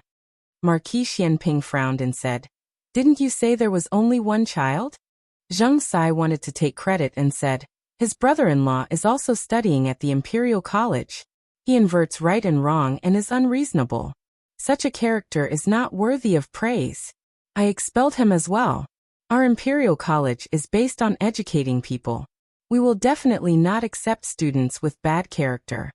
Marquis Xianping faintly nodded and didn't care too much about this flattery. He and Eunuch Su went to Qin Chuyu's classroom together. Qin Chuyu was crying. It wasn't easy for Eunuch Su to coax him with a piece of sheep's milk cake. He was now eating happily. When he saw Marquis Xianping, his little fatty trembled, and the sheep's milk cake in his hand almost fell out of shock. Marquis Xianping looked at him and narrowed his eyes slightly. This is what you meant by something big happened. From head to toe, not a single strand of hair was missing. The two palace maids bowed to him. There were two people Qin Chuyu was most afraid of. One was his father, the emperor, and the other was his uncle, Marquis Xianping. Marquis Xianping had never been fierce to him, but for some reason, he was afraid when he saw him. He didn't even dare to eat the sheep's milk cake. He threw it to the palace maid beside him and stood up straight. He called out politely, "Uncle." Marquis Xianping looked at him with disdain. "I heard you peed your pants." Qin Chuyu lowered his head with a red face. I changed it." Eunuch Su hurriedly tried to smooth things over. He smiled and said, "Your Highness is still young. That child released an eagle to peck your Highness." Marquis Xianping scolded. "An eagle scared you to this extent. Shame on you." Qin Chuyu's little fatty body trembled. Eunuch Su also stopped talking. Marquis Xianping turned around and walked out of the classroom. He looked back at him and said, "Why aren't you leaving?" Qin Chuyu walked out unwillingly. Marquis Xianping walked slowly. His eyes were red as he said in a deep voice, "Are you feeling wronged?" Qin Chuyu's nose twitched and tears fell down. "You didn't help me when I was bullied. Are you still my uncle or not? I almost became Eunuch 7 today." Marquis Xianping said coldly. "You still have the face to say that? Don't you know how to bully others back? Why did the Empress give birth to a coward like you?" Marquis Xianping grew up in a military camp. He didn't study much and spent all his time with a group of rough men. He was an elegant and refined person when he didn't speak, but when he spoke, it was hard to listen to him. Qin Chuyu was called a coward and felt even more wronged. He began to cry loudly. Marquis Xianping was speechless. F***ck. He hated children the most when they cried. Eunuch Su was so scared that he immediately squatted down and comforted him. Qin Chuyu cried even harder. "I don't want my uncle anymore. I want my mother, sob sob. I want my mother." Marquis Xianping's head hurt. "Chongjing!" he shouted. Chongjing descended from the sky and grabbed the little fatty, Qin Chuyu, and ran out of the Imperial College. Marquis Xianping also planned to leave. However, when he passed by the classroom that Xiao Lulang was in, he suddenly frowned. Zheng Sai, on the other hand, came over with 2 signed expelling documents. Panting, he said, "Master Houyu." After he finished speaking, Marquis Xianping turned around and pushed open the classroom door. The classroom was empty. There was no one in it. The window on the other side was wide open. Outside the window was the dean's courtyard filled with green bamboos. "Marquis, are you looking for that kid? That's strange. He was here just now. Where did he go? Why did he run away so quickly?" Zheng Sai murmured in confusion. Marquis Xianping frowned. He closed the classroom door and walked away with a cold expression. "Marquis, do you still want to look at the expelling documents?" Marquis. Zheng Sai's voice and Marquis Xianping's footsteps gradually faded away. After making sure that they were gone, Xiao Lulang walked out from behind a few green bamboos. The windowsill wasn't high. Although it wasn't easy to walk, he could still climb in. He walked towards the door with the help of his cane. He had just opened the classroom door when he saw Marquis Xianping blocking the door. The latest chapter of this book is not finished yet. For more exciting content, please scan the QR code below to download the app. Novels are updated faster. Millions of novels are free to read. There are all kinds of novels that you can't find online. https://www.zhhbqg.com/89642_8964286/114132570. HTML Genius memorized the website address in 1 second. www.zhhbqg.com Bikuga mobile reading website. zhhbqg.com. You're tuning in to the Earbook Haven YouTube channel. Don't forget to subscribe and join us on this journey to catch the most captivating stories.